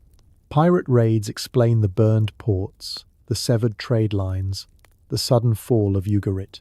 Yet the families, the settlements like Gaza's, scream refugee routes, a people planting new lives amid chaos. Recent theories propose a fusion. Climate, driven exiles turning to piracy, their coalition forged in desperation's crucible, blending Aegean grit with Levantine need. But the curiosity burns. Why such unity in diversity? Were they led by shadowy figures, their raids a strategy to carve new territories? The lack of their own accounts keeps the story open, each clue a dispatch that shifts the truth. Today's migrations, from flooded Bangladesh to war-torn Africa, reflect their saga people driven to extremes, their journeys reshaping borders and beliefs. As this debate pulses on, The Sea Peoples remain a story without a byline: pirates, refugees, or both. Their nature a riddle that echoes through time. The ruins they left call louder cities fallen, empires undone, whispering of devastation to come. Drift through the mists of time to a world of crumbling grandeur, where the once mighty cities of Ugarit, Hattusa, and Mycenae lie in ruins, their stones whispering tales of a cataclysm that ended an era. As a traveller across centuries, you tread lightly over ash-covered streets, past shattered walls and silent hearths, each relic a fragment of a lost epoch. The Sea People's wave swept through these lands, leaving devastation that speaks louder than any chronicle. Ugarit's charred palaces, Hattusa's deserted gates, Mycenae's burned citadels. These aren't mere relics, but enigmas, their destruction, a puzzle that defies simple answers. Why did these empires fall so swiftly? And what secrets do their ruins guard, as if time itself paused to mourn? Let's wander these desolate landscapes, where every broken column and buried hoard unveils the fall of a world once thought eternal. Begin at Ugarit, a coastal beacon now entombed in ash, its vibrant pulse silenced in a single fiery night. Step into its ruins at Ras Shamra, where the palace sprawls like a fallen giant, its courtyards choked with blackened debris. Once, merchants haggled over purple-dyed silks, and scribes etched the world's first alphabet on clay, their tablets weaving tales of trade and gods. Now, those tablets lie scattered, some fused by heat, others abandoned mid-scribe, as if the city's heart stopped mid-breath. Excavations reveal a uniform inferno: walls collapsed, storehouses incinerated, no corner spared. The enigma rises. What unleashed such total destruction? No mass graves suggest a prolonged siege, only a sudden blaze that consumed all. Was it a lightning raid by the Sea Peoples, their torches igniting the end, or an internal spark, perhaps betrayal, that fueled the flames? The palace's archives, rich with pleas for aid, hint at desperation, yet no foreign arrowheads mark the site, as if the ruin came from within as much as without. The silence of these stones beckons. Why no attempt to rebuild, as if Ugarit's spirit was extinguished alongside its walls? Glide inland to Hattusa, the Hittite capital, where cyclopean walls snake across Anatolia's rugged hills, their lion-carved gates now guarding only emptiness. Wander its deserted avenues, where temples once brimmed with bronze offerings and archives held 30,000 clay tablets, binding alliances with distant kings. Unlike Ugarit's fiery end, Hattusa's ruin is eerily quiet, no widespread ash, just abandoned homes and silent forges, as if its people vanished into the wind. The puzzle deepens. Why flee a fortress built to withstand armies? Tablets from its final days speak of famine and unrest, vassals begging for grain as trade routes faltered. Yet no clear trace of Sea People's blades marks the site, no shattered spears, no foreign relics. Was their influence indirect, their raids starving the city by cutting off cedar and tin? Or did fear alone drive the exodus? Whispers of invaders spreading panic through the highlands. Recent digs uncover hidden caches, bronze tools, jewelry buried as if in haste, suggesting a people fleeing an unseen doom. The ruins' stillness haunts. Was Hattusa's fall a choice, or a surrender to a force too vast to fight? Cross the sea to Mycenaean Greece, where palaces like Mycenae and Pylos stand as charred sentinels of a lost age. Step through Mycenae's Lion Gate, its massive stones dwarfing the path, only to find a citadel gutted by fire, frescoes of warriors and hunts blackened, armories melted into slag. At Pylos, the palace of Nestor reveals a similar fate. Floors buckled, Linear B tablets hardened in the blaze, their frantic orders for warships frozen in time. Tyrine's cyclopean walls, unbreached, hide inner devastation halls collapsed, granaries scorched. The enigma pulses. Why such synchronized ruin? The fires struck as one, suggesting not random raids, but a coordinated wave, aligning with the Sea People's assault on Egypt. Yet the ruins whisper more. Buried hoards, axes, rings, pottery dot the landscape, hidden as if anticipating doom. Were these palaces betrayed from within, or overwhelmed by invaders who left no trace.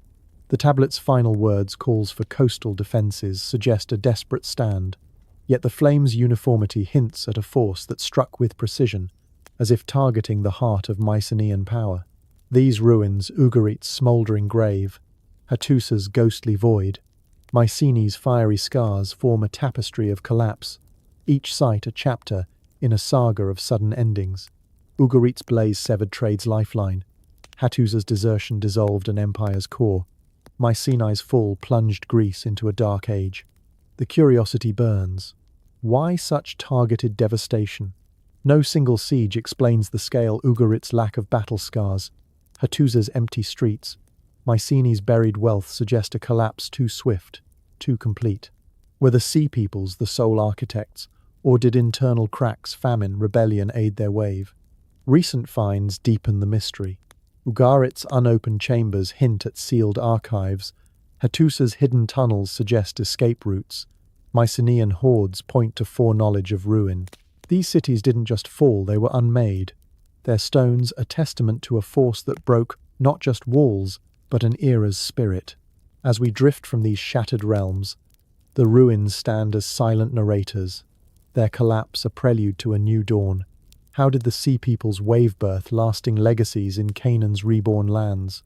Unearth the sun-scorched sands of Canaan, where the sea people's tempest gave way to a quiet rebirth, their footprints pressed into the soil like artifacts waiting to be uncovered.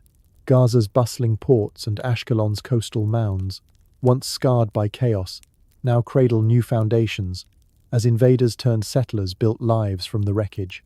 The Paliset, etched in Egyptian reliefs as feathered warriors, didn't vanish, they took root, forging Philistine cities that reshaped the Levant's heartbeat.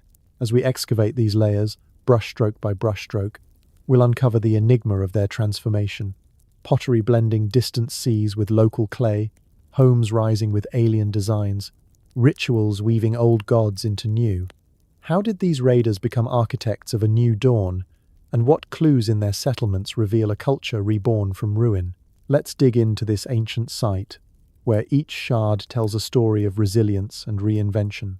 Step into Gaza's archaeological trench, where the earth yields a sudden shift, a layer of habitation bursting with wares, unlike Canaan's earthy pots. Here, the Peliset's kilns fired vessels painted with swirling spirals and bold lines, their red and black motifs echoing Aegean artistry, as if the sea had carried painters to these shores. These aren't mere imports. Chemical traces in the clay confirm they were crafted locally, suggesting artisans who crossed waves and settled, blending their craft with Canaan's sun-baked traditions.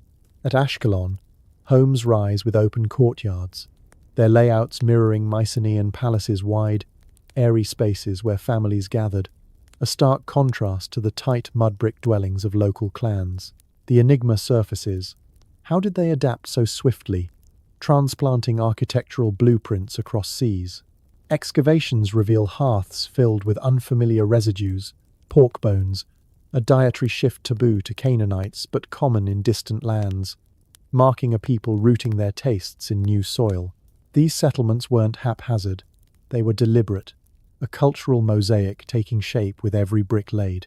Move to Ashdod, where the dig deepens, unearthing temples that blend reverence for Dagon, a sea deity with a fish-tailed form, with Canaanite altars to Baal, their incense burners mingling scents of coastal and inland gods.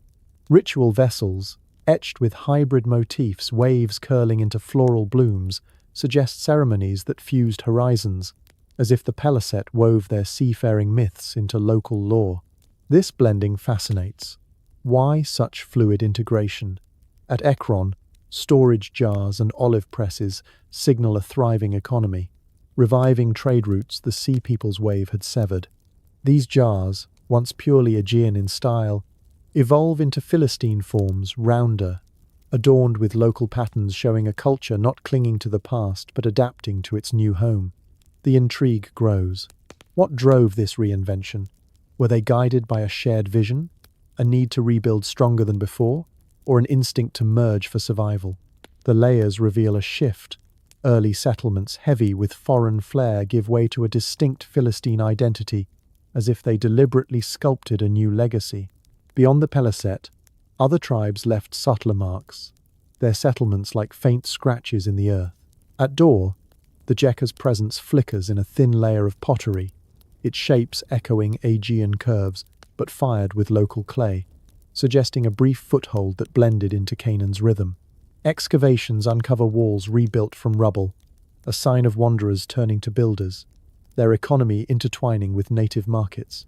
Gaths finds vast looms, oil presses hint at a broader revival, where trade in textiles and wine stitched new connections. The puzzle deepens. Why did these tribes, once synonymous with destruction, pivot to creation? Unlike the Peliset, whose cities like Gaza endured, the Jekka's trace fades, their settlements absorbed without fanfare. Were they too few, or too transient, to leave lasting imprints? The archaeological record shows a delicate balance, newcomers adopting Canaanite tools while imprinting their own, like scribes blending scripts on a shared tablet. This transformation wasn't without tension. Philistine cities clashed with emerging Israelite tribes, their coastal strongholds like Ashdod becoming biblical battlegrounds. Yet they persisted, their markets buzzing with goods that linked Egypt to the Levant. Olive oil flowed south, wine north, a trade pulse that healed old wounds. The curiosity stirs. How did they forge such resilience? Excavations at Ekron reveal iron tools, early sparks of a new age, crafted with a skill that outpaced local forges, suggesting knowledge carried from afar. These tools, sharper and tougher, tilled fields and built walls, anchoring the Philistines as a lasting force. The layers tell a story of adaptation, foreigners becoming locals, their Aegean motifs softening into Canaanite forms, their gods harmonizing in shared shrines. Were they driven by pragmatism, or a deeper intent to plant roots that would endure? The earth's evidence, pottery, bones, walls, shows a people not just surviving but thriving, their settlements a testament to reinvention's power. These new dawns, unearthed from Canaan's soils, reveal a paradox. Invaders who became builders, chaos that birthed order. The Peliset and their kin didn't erase Canaan's heritage, they enriched it, their legacy a fusion that shaped centuries. Yet the enigma persists. What guided their seamless shift, and what broader web did their wave unravel? Board a weathered merchant ship, its hull creaking under the weight of a world's wealth, as you sail the Mediterranean's once thriving trade routes, now silent under the sea people's shadow. In the Bronze Age's golden dawn, this sea was a living marketplace, its ports pulsing with the exchange of copper from Cyprus, cedar from Lebanon, and tin from distant peaks goods that bound empires in a web of prosperity. As a trader tallying ledgers, you'd wager fortunes on voyages linking Egypt's gold to Hittite iron, Mycenaean oil to Canaanite dyes, certain the network would hold forever. But this web, intricate as a spider's weave, unraveled in a heartbeat, its threads cut by the sea people's wave. As we navigate this broken market, we'll unravel the enigma of a global system's collapse. Why did trade's pulse falter, and what secrets lie in the silent docks and empty caravans?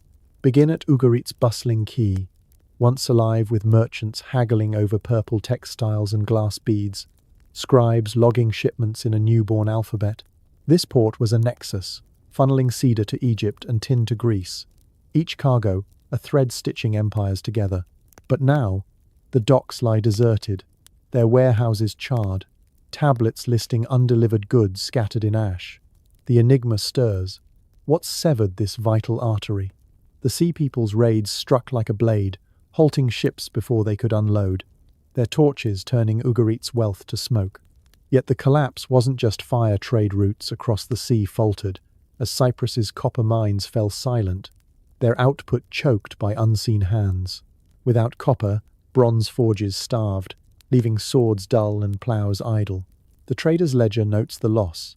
No tin from Anatolia, no cedar from Byblos, a chain reaction that left markets barren and armies weakened. Sail inland to Hattusa's highland markets, where Hittite caravans once traded iron prototypes for Egyptian gold, their routes a lifeline to distant allies. The city's stalls brimmed with amber and pottery, its scribes sealing treaties that ensured goods flowed freely. But the web frayed here too. Tablets record desperate pleas for grain. As caravans ceased arriving, their paths blocked by raiders or fear. The puzzle deepens. Why did a fortress city, built to guard trade's heart, fall silent? No direct scars of sea people's blades mark Hattusa's stones, yet the absence of trade goods tin, cedar suggests their raids starved the empire, forcing abandonment. Were these disruptions random, or targeted to cripple a network too vast to protect? The merchants' tally grows grim. Allies stopped sending horses, markets emptied, and the Hittite economy crumbled, its wealth buried in hidden hoards, as if traders foresaw the end. Cross to Mycenaean ports, where ships once carried olive oil to Canaan, and returned with spices, their docks a hub of global exchange. Mycenae's palaces, adorned with frescoes of sea voyages, thrived on this trade, their granaries stocked by foreign harvests. But the sea people's waves struck here too, severing routes that fed the citadels. Excavations reveal empty storehouses, shattered amphorae that once held oil, and tablets listing undelivered shipments. The intrigue pulses. How did one force choke an entire sea? The raids didn't just plunder, they targeted ports like Byblos and Tyre, cutting off cedar and dyes that fueled economies. Without bronze, Mycenaean forges stalled, their tools and weapons outdated, while markets reverted to barter, a shadow of former wealth. The trader's log tells a stark tale. Ships vanished, harbours silted up, and the web's threads snapped one by one. This collapse wasn't merely economic, it was existential. The web of trade carried ideas, from Ugarit's alphabet to Mycenaean artistry, binding cultures in a shared pulse. When it broke, knowledge faded. Linear B script vanished.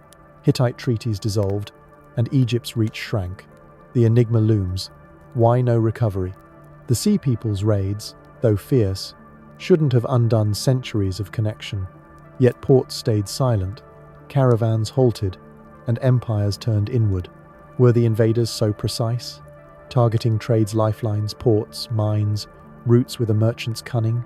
Or did internal failures, greedy elites, weakened alliances aid the unraveling? Recent finds deepen the mystery. Buried caches of bronze ingots, as if traders hid their wealth. Silent forges with half-melted tools, suggesting a sudden end. The web's collapse left a void, economies reverted to subsistence, cultures fragmented, and the Bronze Age's global dream faded into dust. As a merchant, you'd mourn this shattered web, its ports and roads once your lifeblood, now graves of ambition. The Sea Peoples didn't just raid, they broke a system, leaving questions. Was their wave a blind force, or a calculated strike to end an era? The silent docks and empty markets whisper of a deeper design, daring us to chart the origins of their storm, unfurl an ancient map, its edges frayed by time, and trace the uncharted trails where the Sea People's origins lie hidden, their paths winding through the mists of history like rivers lost to legend. No compass pins their starting point, no kingdom claims their name, no ruins declare their home. Yet the enigma of where they came from burns like a beacon, guiding us through theories that crisscross Greece's fallen palaces, the Balkans' rugged valleys, and a patchwork alliance born of chaos. As we navigate these faded routes, we'll chase the trails of Mycenaean exiles, Balkan wanderers, and a hybrid coalition, each path a thread in a tapestry of mystery. Were they refugees fleeing ruin, nomads driven by hunger, or a deliberate fusion scripted to reshape the world? Let's embark on this expedition, where every clue redraws the map and every turn deepens the puzzle of their beginnings. First, chart the Mycenaean Trail, where the Sea Peoples emerge as echoes of Greece's Bronze Age glory crumbling into flight. Picture the citadels of Mycenae and Pylos, once crowned with frescoed halls, now smouldering ruins, granaries charred, populations scattered like dust on the wind. Scholars mark this as a starting point, a systemic collapse where elite rulers lost control, and survivors, perhaps warriors seasoned by epic wars, turned to the sea. The Danaan, named in Egyptian inscriptions, spark a connection, their name echoing Danaians, Homer's term for Greeks, suggesting Mycenaean kin adrift. Archaeological trails lead to the Peloponnese, where post-collapse layers show abandoned coastal towns, while Levantine digs reveal Aegean pottery surging in, as if exiles carried their culture across waves. The intrigue flares. What uprooted them? Was it drought, etched in narrow tree rings, or internal strife tearing palaces apart? Excavations uncover hoards, bronze tools buried in haste, hinting at a people preparing to flee. Yet the path blurs.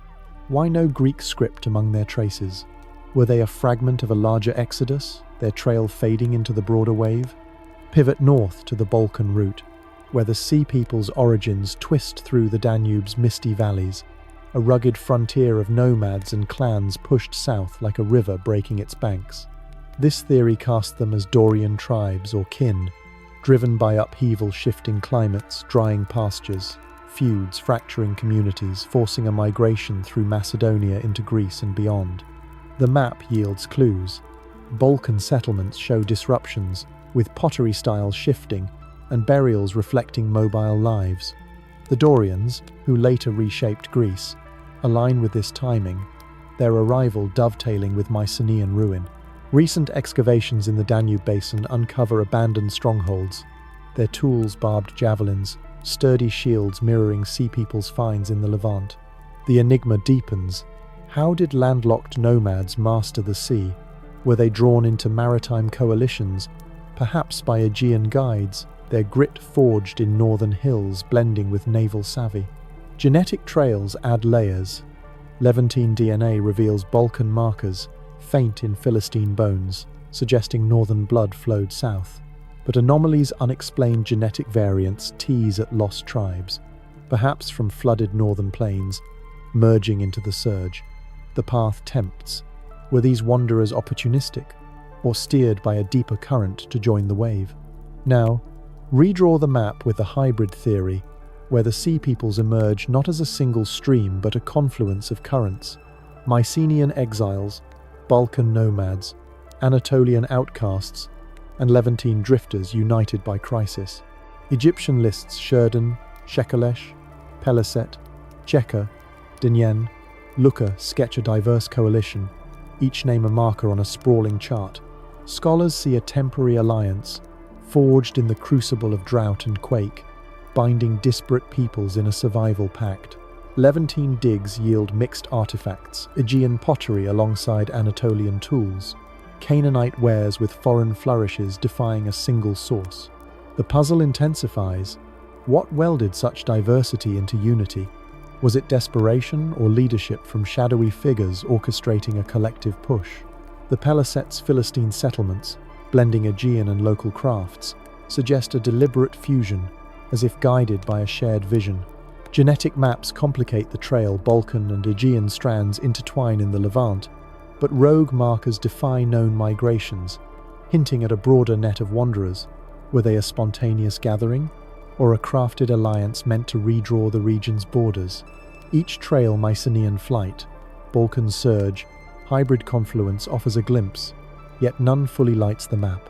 Mycenaean routes point to Greek exiles, Balkan paths to northern vigor, the hybrid theory to a mosaic of need, but gaps persist. Why no homeland's claim, no shared tongue or banner? Archaeological traces, pottery, bones hint at diverse origins, yet no single site anchors them. Recent studies add intrigue. Balkan DNA in Philistine remains blends with Aegean, but unexplained variants suggest uncharted sources, perhaps lost to time's tides. Were they a natural flood, or a guided stream, their paths converging to shift history's course? The enigma endures, their origins a cartographer's dream, where every line drawn reveals a new horizon.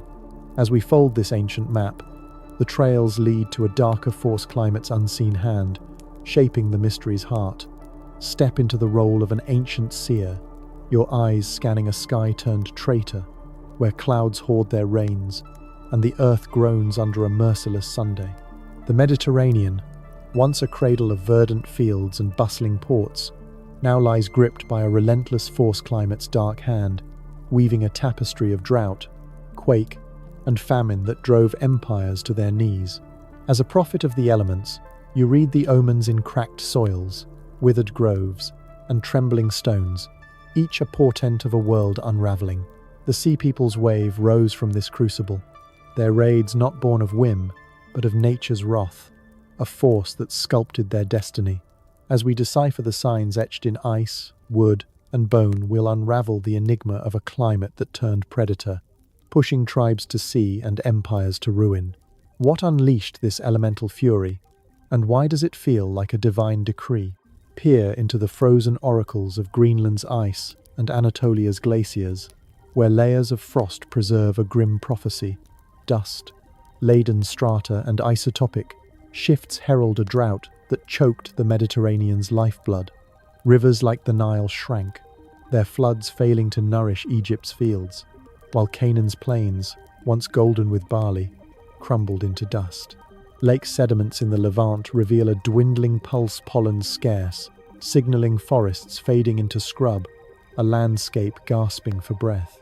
This wasn't a mere dry season, it was a decades-long scourge, starving cities like Ugarit, whose scribes etched desperate calls for grain.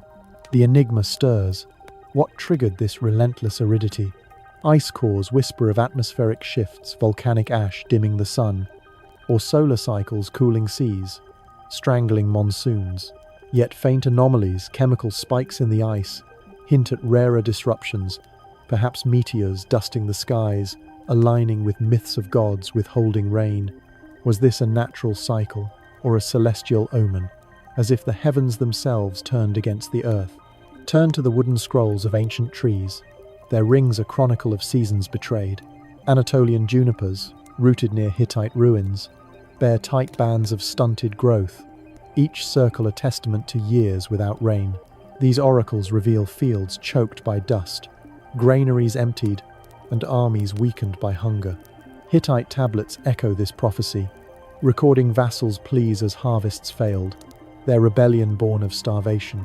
Mycenaean records mirror the strain, noting rations dwindling as fields turned barren.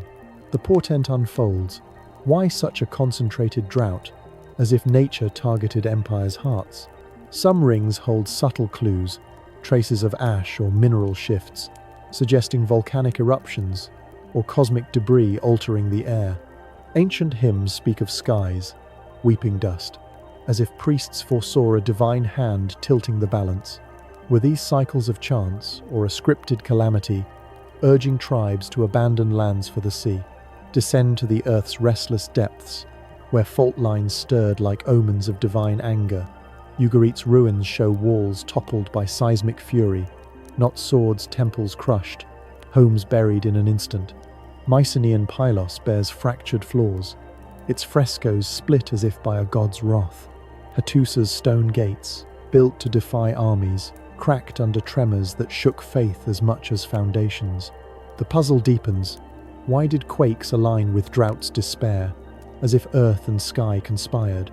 Geological records point to tectonic unrest, possibly intensified by parched soils shifting subterranean weights. Yet ancient texts add mystery. Egyptian scribes note land shaking as invaders neared.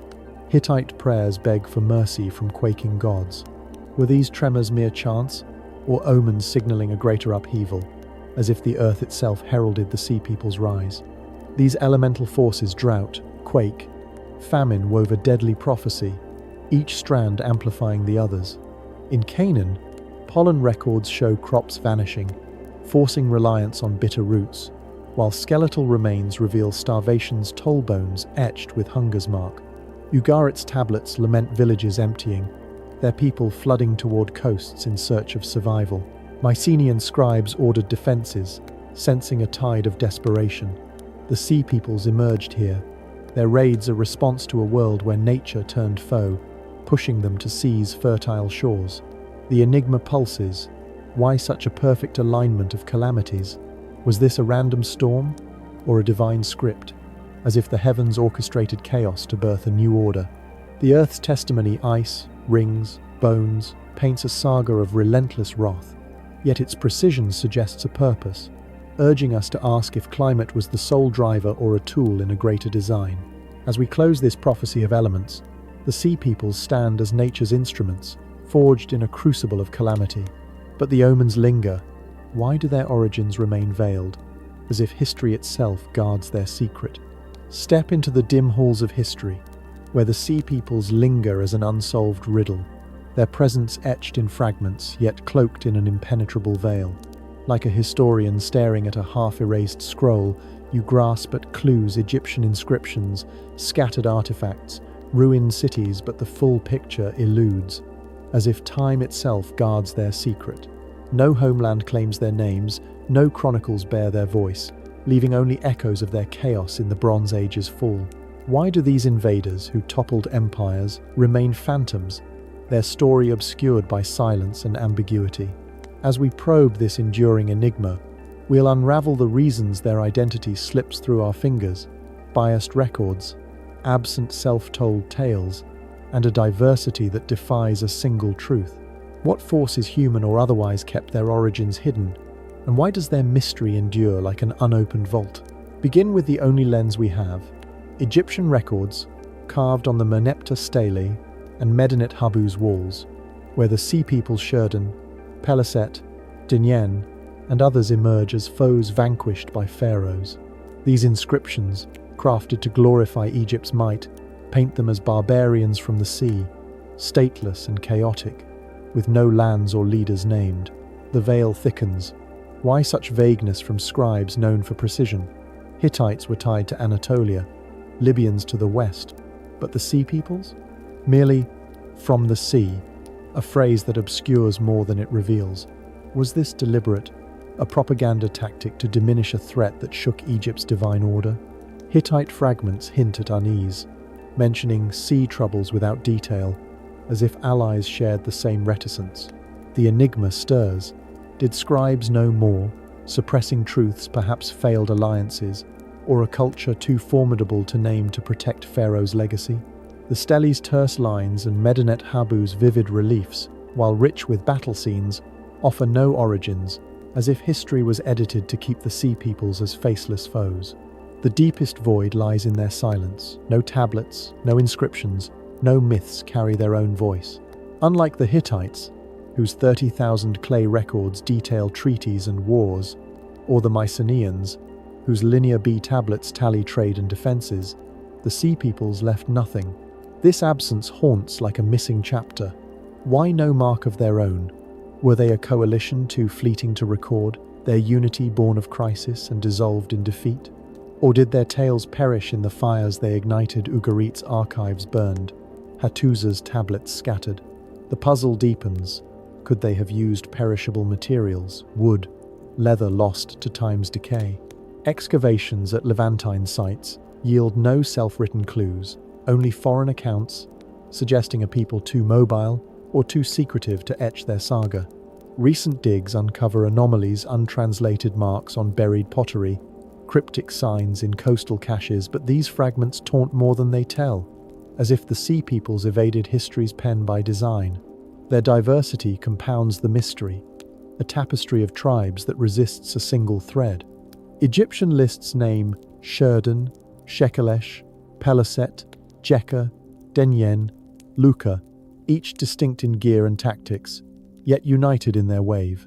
Pottery in Canaan bears Aegean swirls, Sardinian nuragi suggest warrior roots, Anatolian tools hint at pirate origins, but no shared homeland binds them. This patchwork frustrates. Were they a unified force, or a chaotic alliance forged in desperation? Archaeological clues, mixed artifacts, varied burial rites point to disparate peoples, perhaps Aegean exiles, Anatolian outcasts, or Balkan nomads, yet no single site anchors them. Genetic studies add layers. Levantine DNA shows Balkan and Aegean traces, but no cohesive pattern emerges, as if their origins were deliberately scattered. The intrigue pulses. Why such a diverse coalition, and why no common banner? Was their unity a fleeting pact, or a deeper bond hidden from scribes' eyes? The Bronze Age's collapse itself obscures them further, a dark age that swallowed records and blurred memories. Ugarit's ashes, Hattusa's desertion, Mycenae's fires erased potential homelands, their own stories lost in the chaos they wrought. If they hailed from distant coasts, Those sites too fell silent, their traces buried or sunk beneath waves. The enigma lingers. Why do their relics, pottery, weapons hint at sophistication, yet leave no narrative? Recent finds unreadable scripts. Buried hoards suggest a past just out of reach, as if history's gatekeepers sealed it shut. Were they too transient to leave a mark? Or was their story erased to protect a fragile order? The Sea Peoples remain unknowable, their silence a challenge to our grasp, daring us to seek what lies beyond the veil. As we step back from this unsolved scroll, the Sea Peoples' mystery endures, a riddle that beckons us to their lasting echoes. How did their chaos birth new legacies in Canaan's reborn lands?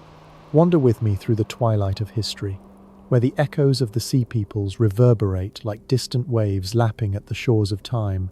Their storm has passed, leaving not just ruins but a legacy woven into the fabric of the ancient world, threads of transformation that still tug at our curiosity. From the ashes of Ugarit to the reborn cities of Canaan, these enigmatic invaders, raiders, refugees, or perhaps something stranger didn't merely fade. They reshaped the lands they touched, blending into new cultures while leaving whispers of their origins. As we trace their lasting imprints, the voices silenced by time, and the haunting possibility that their story was deliberately buried perhaps by human hands or cosmic design. Were they agents of chaos or architects of eternity? Their legacies hiding truths we're only beginning to glimpse. Let's follow these echoes, letting their mysteries guide us through a world reborn from shadow. Begin in Canaan, where the Peliset, those feathered warriors of Egyptian reliefs, took root as the Philistines, crafting a legacy that outlived their wave. In cities like Gaza, Ashkelon, and Ashdod, archaeological layers bloom with their presence, pottery swirling with Aegean spirals, homes built with open porches echoing Mycenaean halls, and burials shifting to simple pits with iron tools, a stark break from Canaanite tombs. This wasn't conquest, it was cultivation, a deliberate blending with local ways. Their kilns fired hybrid wares, merging Greek geometries with Levantine florals, while their diet, pork-heavy, taboo to locals, rooted foreign tastes in fertile soil. Temples rose to Dagon, a sea god entwined with Canaanite Baal, their rituals a symphony of fused faiths. How did they adapt so seamlessly? Were they carrying seeds of a lost culture, perhaps Atlantean, as fringe whispers suggest their pottery encoded star maps or alchemical secrets? Recent genetic studies add intrigue. Levantine DNA shows Aegean and Balkan influxes, but with unexplained markers hinting at hybrid origins, perhaps engineered for resilience, as some speculate alien meddling in ancient bloodlines. This assimilation wasn't erasure, it was alchemy. The Philistines didn't supplant Canaanites but wove into their tapestry, their economy surging with trade olive oil for Egyptian wine. Textiles dyed in royal purple. Cities like Ekron thrived, their looms and presses signaling a rebirth of commerce from the waves' wreckage. Biblical echoes paint them as foes, clashing with Israelites, yet their cities endured, shaping the Levant's cultural mosaic. Why such staying power? Were they chosen, as some conspiracy threads muse, to plant a new order, their iron tools forged with meteoric hints sparking the Iron Age? Online whispers weave cosmic tales, Peliset as Atlantean heirs, their settlements test beds for a grander design, guided by unseen hands to reboot history. Beyond the Peliset, other Sea Peoples tribes left fainter echoes, their voices dissolving into the lands they touched. The Sherdan, with their horned helmets, may have drifted to Sardinia, their legacy in Nuragi towers, massive stone sentinels that stand like silent guardians of a warrior past. No clear records link them, but pottery and bronze figurines echo their style, suggesting assimilation into island clans. The Shekelesh, tied loosely to Sicily, faded into its rugged hills, their traces in local myths of sea wanderers, perhaps blending with native tribes. The Jekka's faint footprint at Dor shows pottery shifts, a fleeting settlement that merged with Canaanite ways, their story lost to time's tide. The Danaan, possibly Greek Danaans, likely melted back into Aegean isles, their warrior ethos fading into post-collapse villages. The Luca, Anatolian pirates, return to Lycia's coasts, their raids a whisper in later tales. Why so little trace? Were they too transient, lacking the scribes to etch their saga, or was their silence deliberate, erased by victors fearing their truths? Conspiracy vines grow. Perhaps they carried forbidden knowledge, like navigation or metallurgy from a sunken realm, suppressed to control history's narrative. These forgotten voices haunt most. Unlike Egypt's boastful stele or Hittite archives, the Sea Peoples left no self-told tales, their story filtered through enemies' pens. Egyptian reliefs paint them as barbarians, yet their settlements suggest sophistication, organized, adaptive, resilient. Why no tablets, no carvings? Were they a coalition too fleeting to record? Or were their chronicles burned, as Ugarit's ashes hint? Fringe theories whisper of deliberate erasure elites, torching records to hide Atlantean ties or alien gifts, like the meteoric iron in their blades. Recent digs fuel this. Unreadable scripts in Levantine sites, buried hoards with cryptic symbols, suggest lost voices waiting to be heard. Their assimilation, especially the Philistines, feels like a bridge chaos to creation, destruction to legacy, yet the silence of others, like the Shurden or Jekka, leaves a void, as if history conspired to mute them. This legacy isn't just ruins, it's a mirror. The Philistines' rise echoes modern migrations, peoples blending, reshaping cultures amid crisis. Were they pawns in a cosmic game? Their assimilation a planned rebirth? As some online threads claim, alien overseers seeded hybrids to endure. Genetic anomalies, unexplained markers in Philistine DNA, tease at origins beyond Aegean or Balkan shores, perhaps from submerged lands like Doggerland. Their echoes endure in Canaan's stones, Sardinia's towers, Sicily's myths, yet their voices remain forgotten, a challenge to our grasp of the past. As we linger in these eternal echoes, the Sea People's legacy captivates a wave that destroyed, yet built, silenced, yet resonant. Their story, half told through victors' lenses, leaves us yearning for the lost half, a truth buried in time's embrace. Dear listeners, as we close this journey through the Sea People's saga, we stand at the edge of history's vast ocean, where countless stories lie submerged, waiting for discovery. Their echoes remind us history is not just what's written, but what's lost, forgotten, or hidden. If this tale has stirred your dreams, stirred your curiosity, join us again to unearth more mysteries. Subscribe, hit the bell, and let's keep chasing the shadows together. For the past is an open book, its pages turning with every whisper we uncover. Good night, and may your dreams sail beyond the horizon.